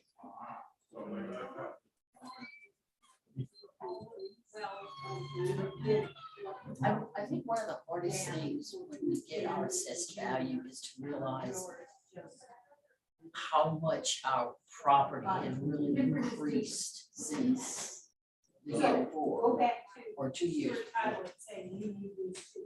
And you do have that homestead exemption, which kind of helps your taxes. So I appreciate you showing up and coming to visit with us, because it is difficult to accept more or less what we are faced with. So thank you for that. I think shown assessed values.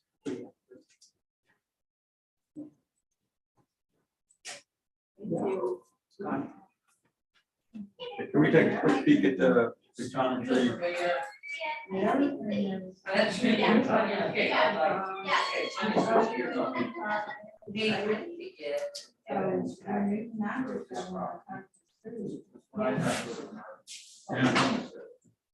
And we just saw, we look at the property card of the guy across the street, 6141. You want yeah.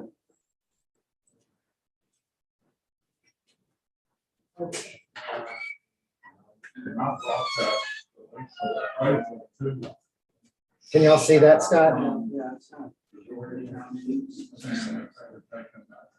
Yeah, because it's still damaged. Yeah, okay. Yeah, it's a mess over there. This one right here. Yes. Well, yeah, This one they went up against, I mean, this one. The values that have been presented are exceeding let's that get by these 200 charges, so we need to have this into consideration. I don't know if it would make that much difference. revisit. well, the only question in my mind is the equity comps are, there aren't as many equity comps as we had sales comps, and there was one, there's just one on special trout, the one on Dining Drive is quite a ways. Oh, I'm sorry, I'm 1781, that's far away. So the closest I get in terms of in my mind trying to rationalize on equity is comp one versus the subject. 226 West Beckle is which one, which property? Give me a second. Yeah, 58101, 58101. Oh, that's across the channel? Yeah. Yeah. Which is interesting because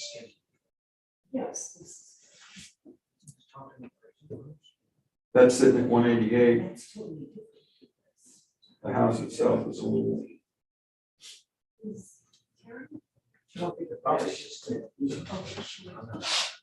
It's, well, it's only 2000.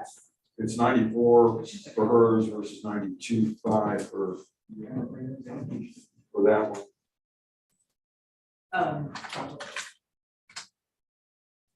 Scott.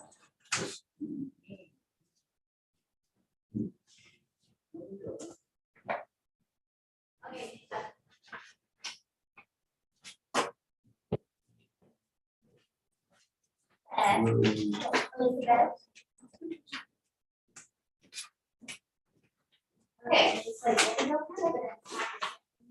So what's an SD for it? SD is a storage. Yeah. Okay. The storage shed. Okay, I'm.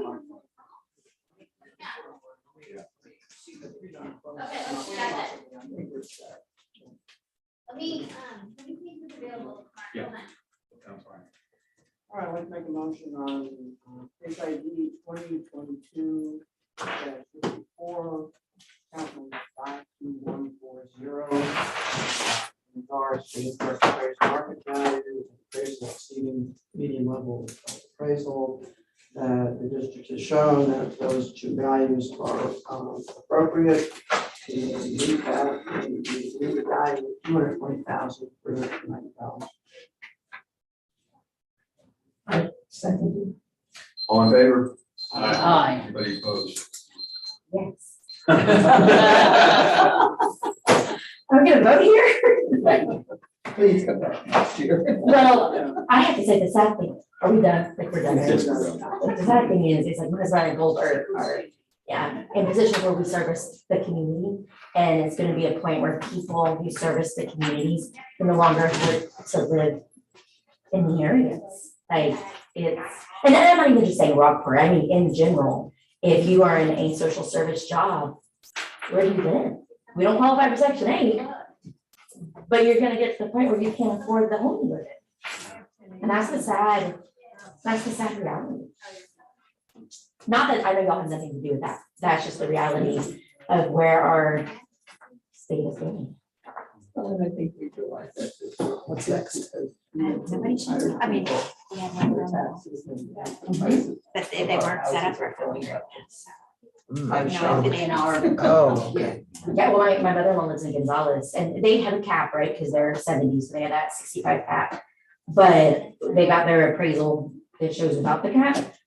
And it's like, they thought they had the cap, or they couldn't afford to continue living in their house. That's just, I don't know what the answer is, but I'm gonna keep coming and visiting you every year. And the worst you can tell me is no. Thank you very much. Thank you so much. Thank you. Thank y'all. Good luck. I hope everybody else is nice today. Thank you so much. We're hoping also. Huh? We're hoping Oh, also. yes, because I know that's not the case. Thank you. Okay, we have, We don't have anyone for the 10 o'clock. There was a phone in, but they were not set up for a phone hearing, so. Okay. We're finished. Finish for the morning. Huh? So we- One- Finished for the morning? for the morning, yes. Wow. Go eat some donuts and. Yes. Sugar. That's right. We'll start again. Is that what we did last year? We just left it running? Yeah, Think just so. no shows. I'll find out, Mike. We had How a- does this thing?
All of them, even the 3 o'clock ones? Right, so, Oh, because this was the an 3 agent. o'clock ones too. Mhm. Yeah. Oh, So we'll have two cases by affidavit that will be done for this afternoon. All right, the first one is 66 is the case number. okay. It's count number 12132. What's the other one? It's going to be 67 and it's 1767. That's it. That's it. That is. What will we do? What do we do? Joanne, you sound like you wanted to do more. Well, you know, if you don't do them now, we're gonna get them at the end. So I'd rather lay it on now, what a guy. Are we on? Yes. Okay. You know how I'm afraid.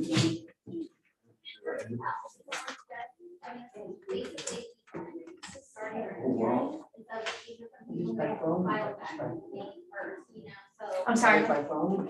No, this is gonna be by affidavit only. Okay, we are opening a hearing on case ID 2022-66. Count number 12132, John On. That's how you pronounce it. This hearing is being recorded. There's an option there, right? And then we can go here Can we verify the? and the protest is two months, is that First. Okay. We are the appraisal review board that will be hearing the protest today. We do not work for the appraisal district. We are appointed to perform an independent review of the protest. Protester has the right to appeal our decision. Appeal information will be provided to the protester with our determination. In accordance with tax code section 41.45H, all written material is assumed to have been provided with the affidavit that has been submitted. The ARB members who are considering the protest have not communicated with anybody about the protest and are signing affidavits to that effect. I, Scott Wagner, do solemnly swear that I have not communicated with another person in violation of tax code section 41.66. I, Kathy Hoffman, do solemnly swear that I have not communicated with another person in violation of tax code 41.66.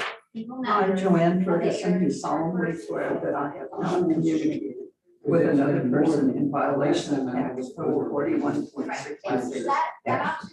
I, Ron McCann, do solemnly swear that I have not communicated with another person in violation of tax code 41.66. I, Peggy Bird, do solemnly swear that I have not communicated with another person in violation of tax code 41.66. All testimony from our witnesses must be given under oath, and the affidavit we have on fact signed. I request that the solemnly swear that the testimony that shall present to the appraisal review board considering this kind of appraisal. The noise is almost constant. I have some shower curtains I can have up here. Yeah, I brought them just in case. But it gets to be too much. We only got two, so it's. Hey?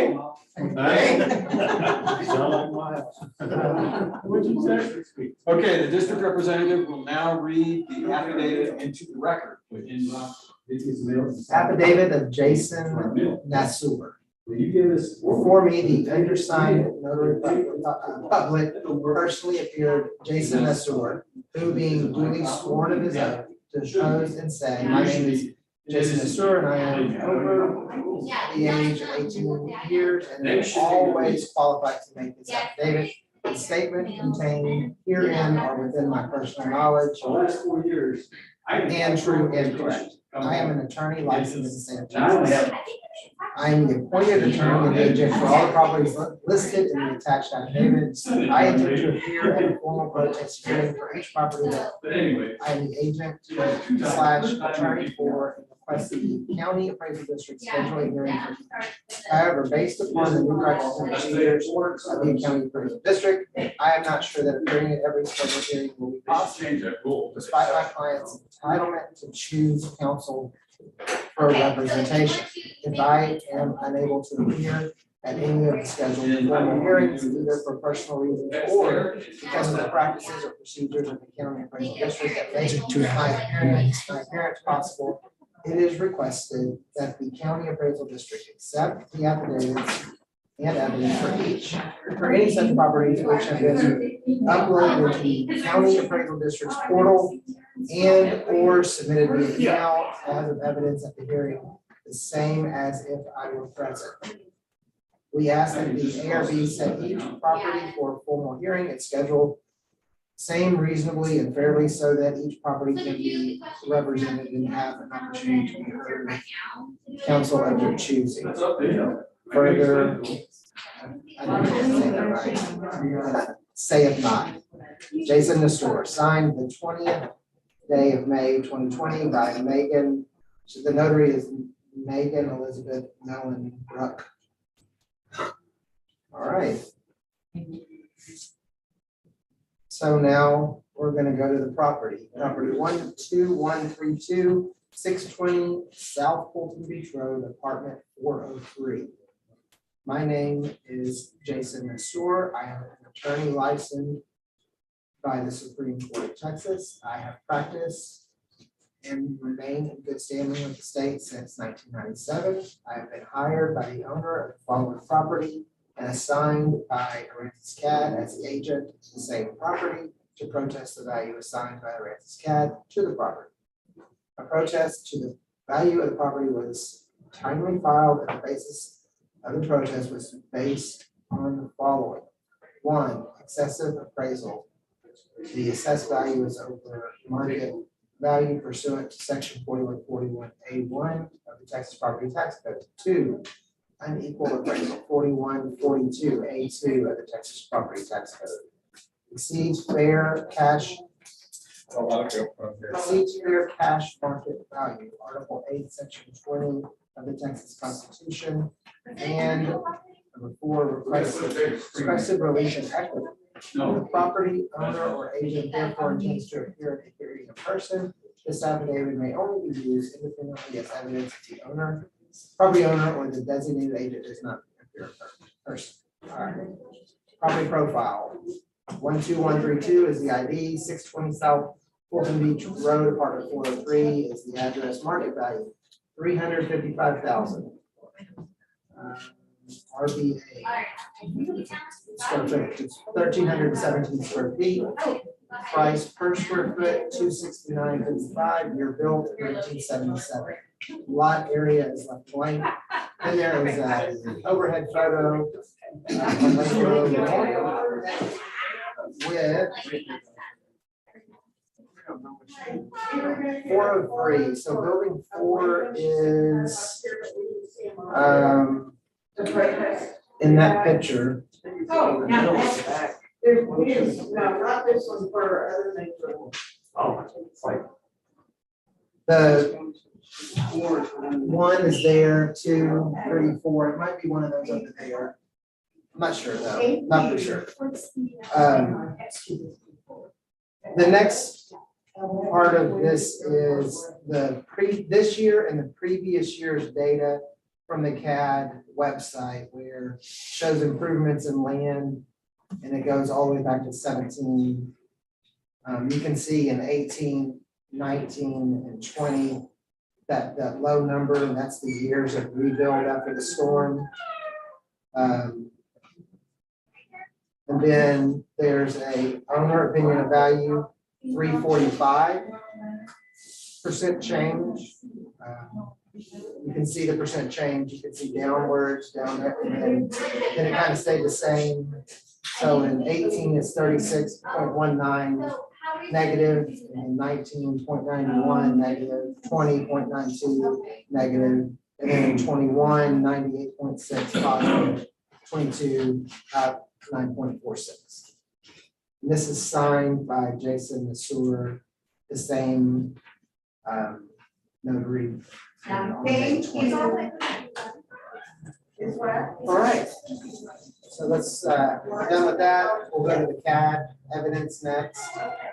Thank you. The first card that you'll see there is the property card. And our value is $355. I'm looking at it real quick just to make sure there's not anything super important here. Looks all fine. Then there's a photometry picture showing you a number north. And then we get to the sales rep. So the first cell we'll look at is for right around the same square footage. And it's sold in the 4th month, January, February, March, is that April of 2021 for $327.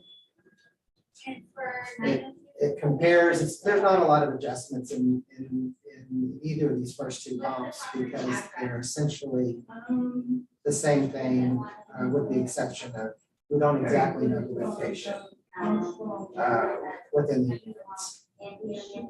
Comp number 2 sold January 11 of 2022 for $398,050. Comp number 3 sold in June of 21. Again, the adjustments are very minimal. When you look at these, there's just hardly anything different with the exception of location. So you've got 2 comps on this page here. One is June of 21 sells for $360, and then March of 22 sells for $375, giving a median value of $360. We have $355. And then when you look at the comp grid for equity, you'll notice that there's not adjustments, and that's because you can do this in a condo complex. Everything's the same. We valued all 3 of these comps at $355, just like the subject. And they have the same effective year, they have the same size, they have everything the same, it's 0 adjustments, and that's because all of these people have essentially the same unit as far as we're concerned. And that's it. Sure. In most condo situations, the first floor, second floor, and unit, location, you know. Difference. We have no way of knowing where this is. Sure. Sure. Like if you look at this equity grid, if you notice the neighborhood, these are all the exact same characteristics. They have the same neighborhood, S7036. So there hasn't been any, they're not part of anything special. But then when you get up to the cells, you'll notice that the subject is S7036. But comps 3 and 4 have different neighborhoods. It has a -C, different building. And then you'll notice comp 2 has a -BLDG. And comp 1 has no neighborhood. So you're right. And these neighborhood names, they don't give away what they mean. You know what I mean? Like S7036-building. I don't know. I don't even know what that, I don't know what that means. So these numbers that you gave, you don't know what that means, 7036 building, I don't know. 7036C. No, ma'am, I don't know how to point up on the picture and say that's that building because they didn't, Okay. when people created these neighborhoods, they are ancient. This is an old complex. When they did it, they didn't specify the building code, Okay, which doesn't make anybody's life any easier. especially ours. Yeah, Because there could be substantial differences. it's very possible. It is possible. I would agree with that. Yes, what you might be able to do if there's concern is, it's okay with me if you ask Eamon to type in the comp PID number, and he can give you at least the apartment number, which would in turn give you a clue to the building. Should give you a clue to the building. If it doesn't, then we are up a creek, because there's nothing else that we can do. But But you can, in the equity grid, it's there, the neighborhoods match. So the equity grid is essentially perfect for comparison reasons. The sales grid has some questions. So it could be the downstairs one or the upstairs one. It could even be the building. Or it could be the. It could be the building. Because they want to use it.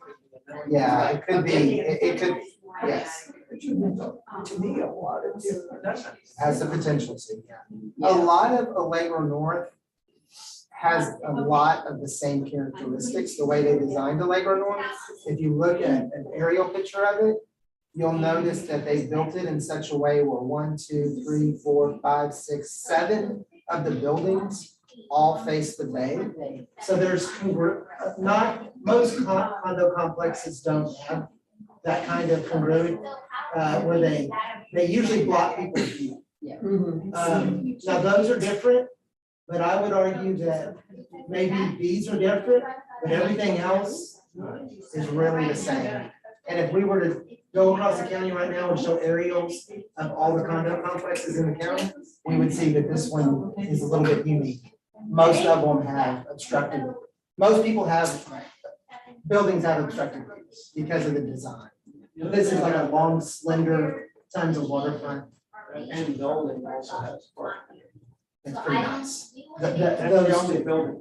Those two are pretty.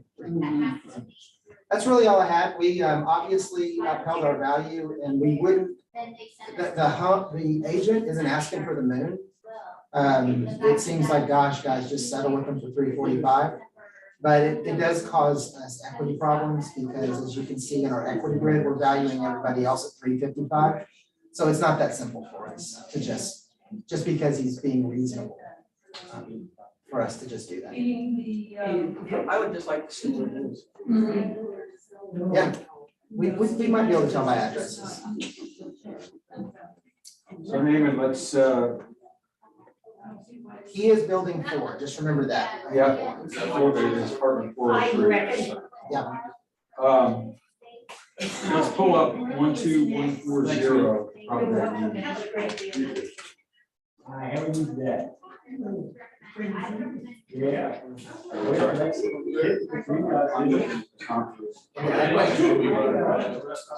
Yes, sir. You have 12140 is building 5. You have to have a certain amount. So it's- I have 10%. Can we go back to that picture then real quick?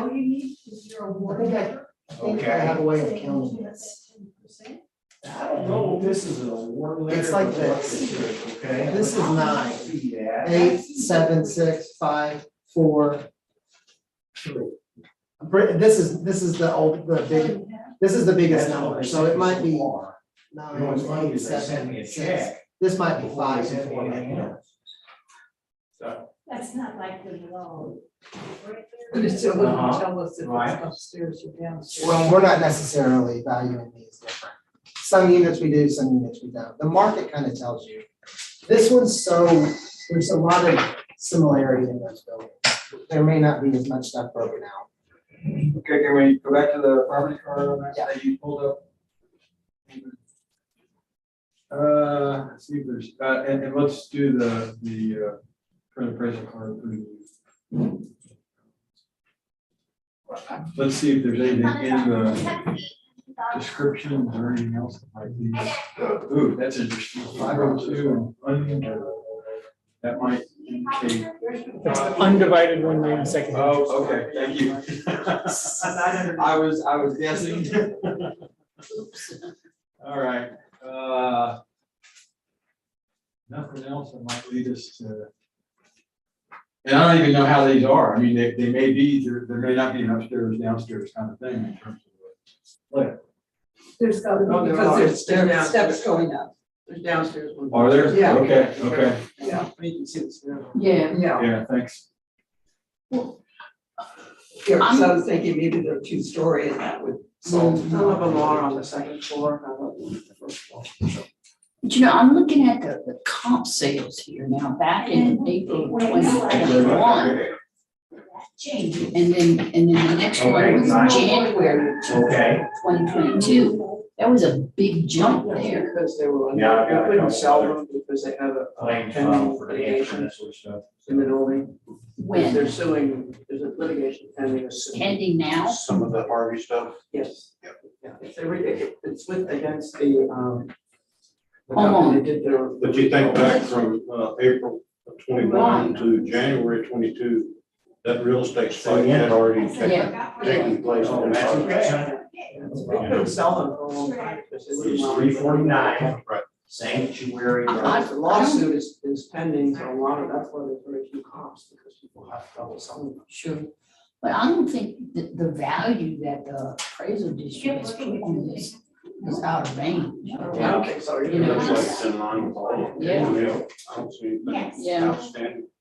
If anything. If anything, It'd it be might- nicer, he's getting a good deal, so. Yes. We don't know that. Yes. I'm fine with it, what it is. Yeah, I mean, I know the upstairs, downstairs question, bill, and you know, all that kind of stuff, might play at some point, but these are all, I mean, they're the exact same size, Mhm. you know, these are at least from Windows the are in equity. the same place, I would say they're Yeah. probably all the same level, just the same size. Yeah, I can't Very see anything. boring other information we don't have. Yeah.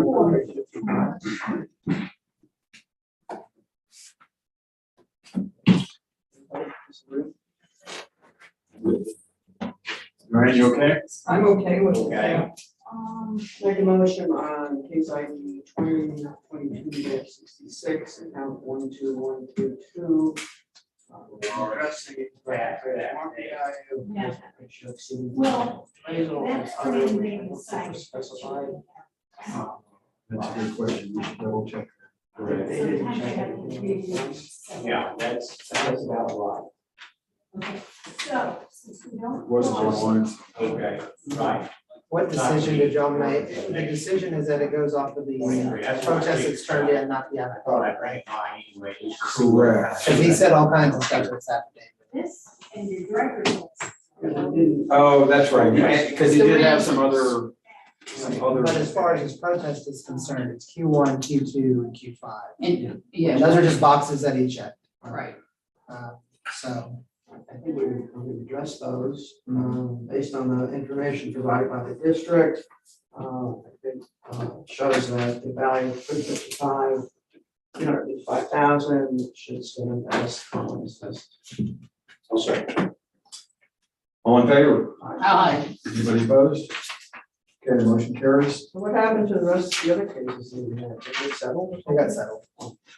The only one that worked. There's one more. Oh.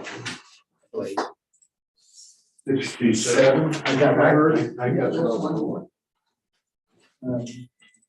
Yes, it's 67. Okay, so we're opening a hearing.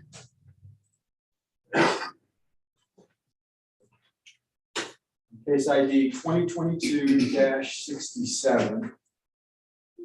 Account number 17627. Austin Wharf LLC. Yeah, that one. This hearing is being recorded. That one. No, you're gonna have to bring this. Can you verify what's on the protest? Okay. That's why I was really. Actually, Because for some reason. Great. Yeah. I'll read this one. So since it's online, we're getting it off this. Yeah, you don't have to go look over the. This is also the one. Okay. Okay. We are the appraisal review board that will be hearing the protest today, not work for the appraisal district. They're appointed to perform an independent review of the protest. Protester has the right to appeal our decision. Appeal information will be provided to the protester with our determination. In accordance with tax code section 41.45H, all written material is assumed to have been provided with the affidavit.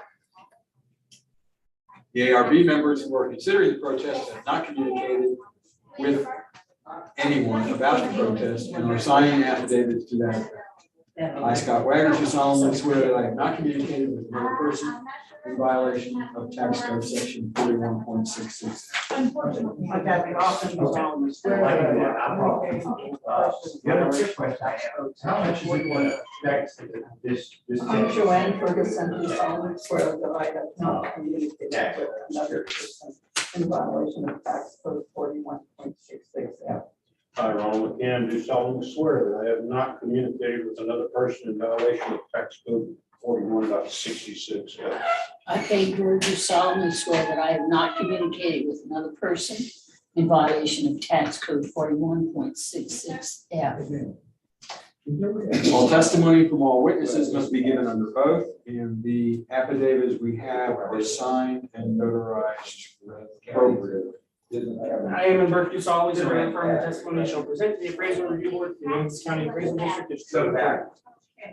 I will read the affidavit into the record. This is the affidavit of Jason Masur, Travis County. Before me, the undersigned notary public personally appeared Jason Masur, who being duly sworn on his oath, deposed and said, "My name is Jason Masur. I'm over the age of 18 years and always qualified to make this affidavit. The statements contained herein are within my personal knowledge and true and correct. I am an attorney licensed in the state of Texas.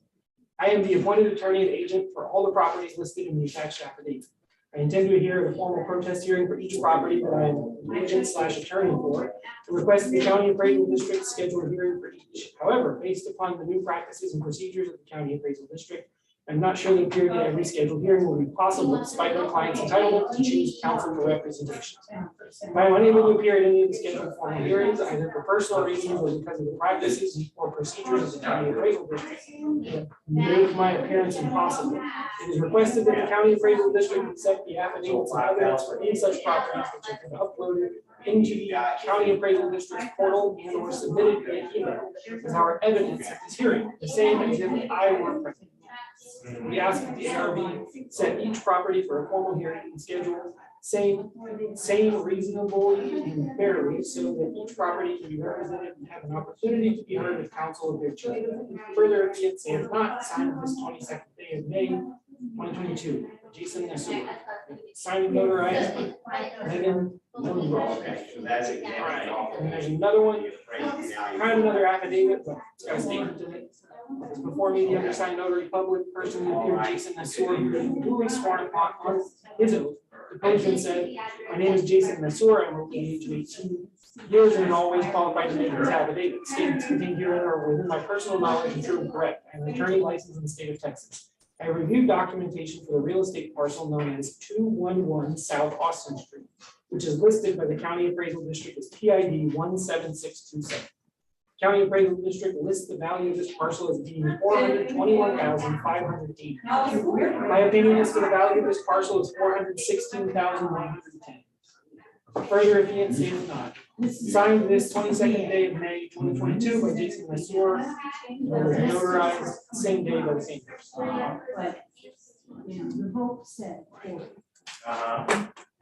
Yes, sure.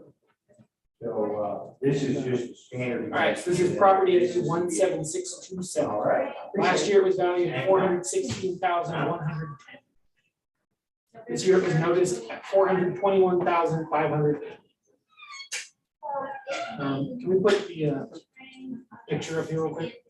Go through the worksheet screen real quick. All right, so this is the property. It's downtown. This is Wharf Street right here. This is the pilot. So it's this whole thing. It's got a couple of different tenants in it. All right, next page. This is the property card. You all are used to looking at these for residential stuff. They're exactly the same for commercial stuff. They just have different information in it, but everything's laid out the same. The next page, this is the income worksheet. So these are, I'm just going to show you what we're normally looking at on these. This is where you're going to see the labels that tell you like what's the class, you know, what kind of property is it, that kind of thing. There's a property ID, the street address. But this portion down here is where we get our value from. So this is the gross building area, the net rentable area, and the leased area. This is basically how big is the building and how much space is there to rent. If you notice, the leased area is slightly different from the net rentable area. That's why occupancy. Right? So that's where you get your gross potential income. That's how much money they would make all year. Assuming they didn't have any kind of problems or expenses. Then we have some vacancy, there's 5% vacancy, giving them an effective gross income right there, 39,216.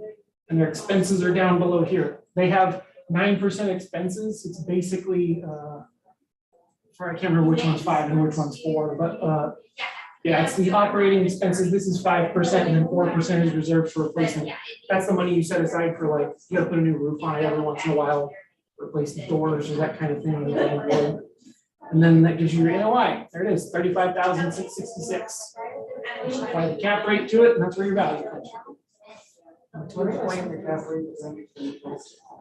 Yeah, so this number right here, 6.7, is a percentage. And what that is you can think of it like a return on your investment. So how much money is $35,666 a year worth, assuming that it's tied to this kind of property?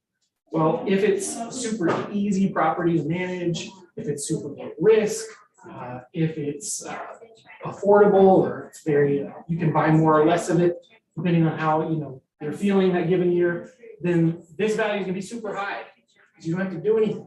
If it's a property that's a lot of labor to keep up with, you gotta constantly be messing with it, requires tons of upkeep, lots of hands-on attention, or it's super high risk, that number goes up.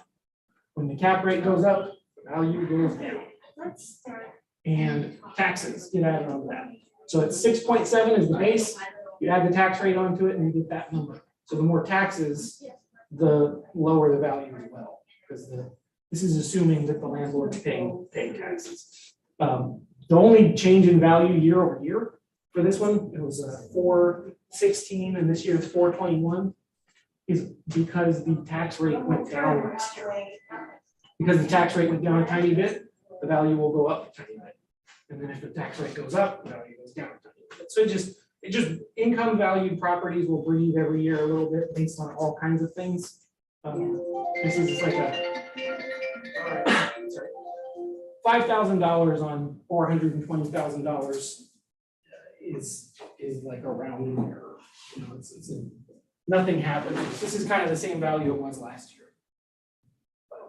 The numbers that you have, are they given to you or you make them? Well, some of them are, like the cap rate, we buy the cap rate from, we don't do our own cap rate studies because they're doing a cap rate study for a market like Aransas County for just for hotels for Aransas County would be like $9,000.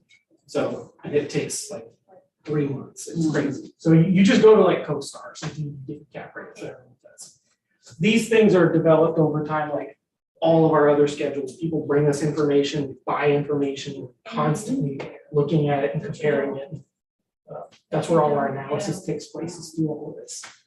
But these things don't have a whole lot of expenses because they're just leasing the space to the tenant. The tenant, it has nothing to do with what's in the shop. It doesn't matter like what they're making, going like gangbusters, selling things in here or not. It doesn't matter.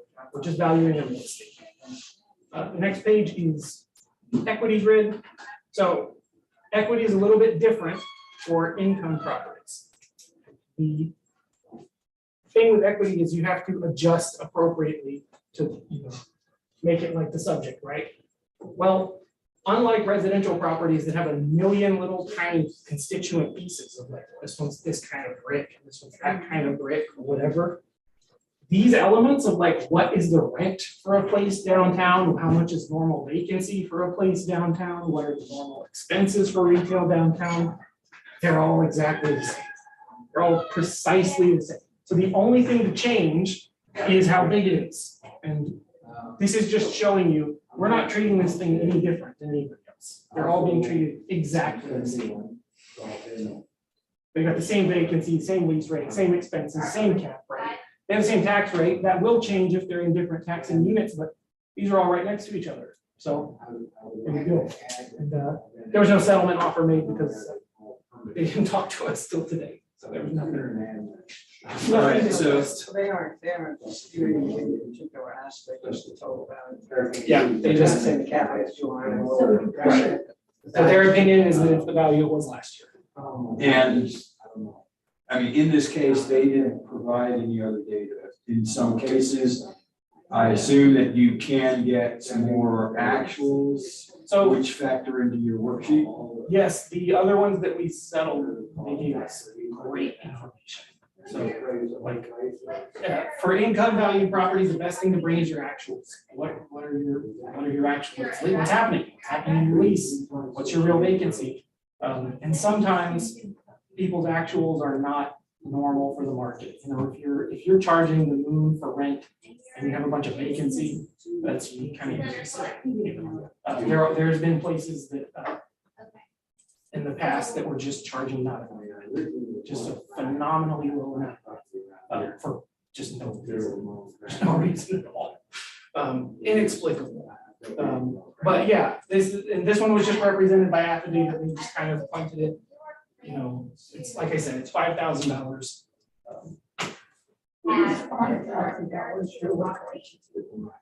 To their taxes? Yeah. By and large.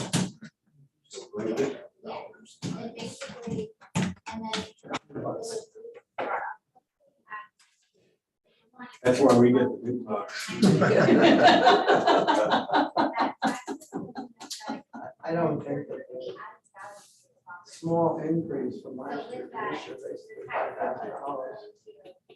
Is probably pretty nice. Well, and they didn't really give us anything to go on. Exactly. Show me why. That's why I asked the question. Yeah, that's a good question. They really didn't provide any evidence aside from. We didn't want to change. I think we should do it. I agree. I agree. Okay. Alrighty then. Maybe you go. Oh, yeah, I agree. Case ID 2022-67, account number 1767. Dealing with one incorrect market value, two ratio exceed the. Five other. Showing the assessed value was at 20,000.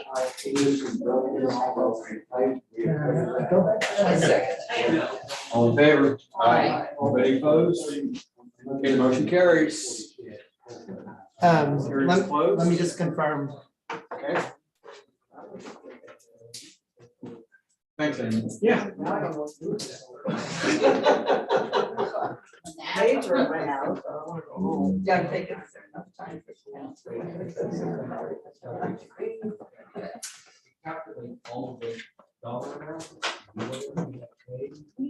All right, that would conclude today. We'll be back at 8:30 in the morning. Okay, we have one item we're going to discuss real quick from a procedure standpoint. First off, are you okay with the response I gave you on? Yes. Okay, excellent. It was brought up that in the hearing procedures and by tax code, the deadline for requesting a phone in hearing has to be requested no less than 10 days prior to the hearing. However, through time, the ARB has allowed the district to come in and accept phone-in hearing requests up to 3 days. And technically, the way that would be handled is the district would come in and since it is less than the 10-day noted by the tax code or our procedures, would come in and we would vote on it or that type of thing. However, at some point in the past, and I don't know how far back I'm gonna go, but you might. Just last year. Okay. The ARB came to an agreement with the district, which said, look, if you get one that's within 3 days, prior, just approve it. Because there's really, in the case of phone-in hearings, there's not a whole lot involved, and it's really not, you don't have a good reason why it should be 10 days. So consequently, and I chatted with the attorney about this, our hearing procedures do note 10 days.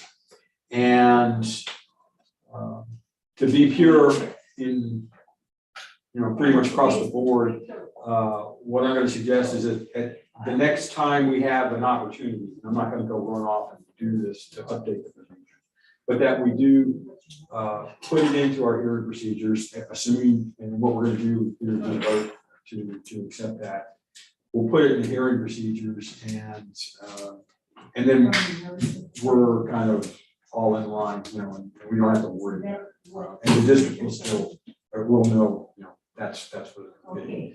You flip it over and protest. There are some additional changes that will be required in our hearing procedures to deal with the single member panel junk. But we're gonna for sure wait on that until we've gone through the cycle a few times to see whether there are any changes that we need to make in the process and then figure out to what extent do we define and document that in our hearing procedures.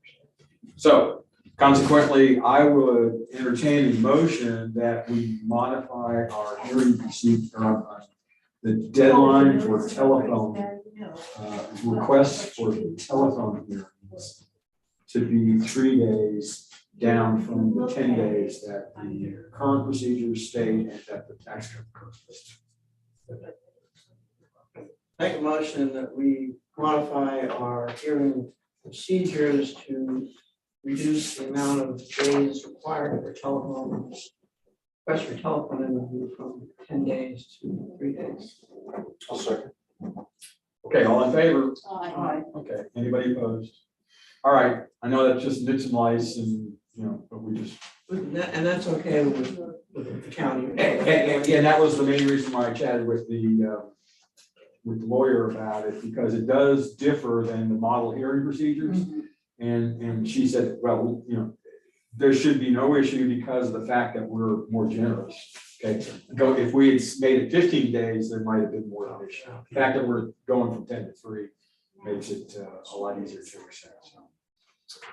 Okay, and just as an aside on single member panels, you have your watch on, the clock keeps ticking. We did get an agent that came in with 17. So right now the number, at least as of last week, was 69. Single member panels, and there may have been a few that came in at 60. Have we sent that letter out yet? Yes, they all have. So all of those consent letters. Yes. Cool. And then Scott got these made up for the requirement that we post the hearing procedures in the boardroom. So this is that 12-page document, and he put it all on these 2 pages, and we'll just hang that up. Cool. Thought that was better than having 12. Exactly. Yeah. Yeah, it is It's a official. requirement, right? Exactly, now it is. Great, they came up with it. Nice. Yeah. Very good. Magnifying glass. Well, yeah. You do have to get close. Yeah, but it's very readable. Yeah. It looks great, looks nice. We're very professional. Okay, I entertain a motion to adjourn. Make a motion to adjourn. Anybody opposed? No, opposed. Now, the business schedule tomorrow. I can grab Beth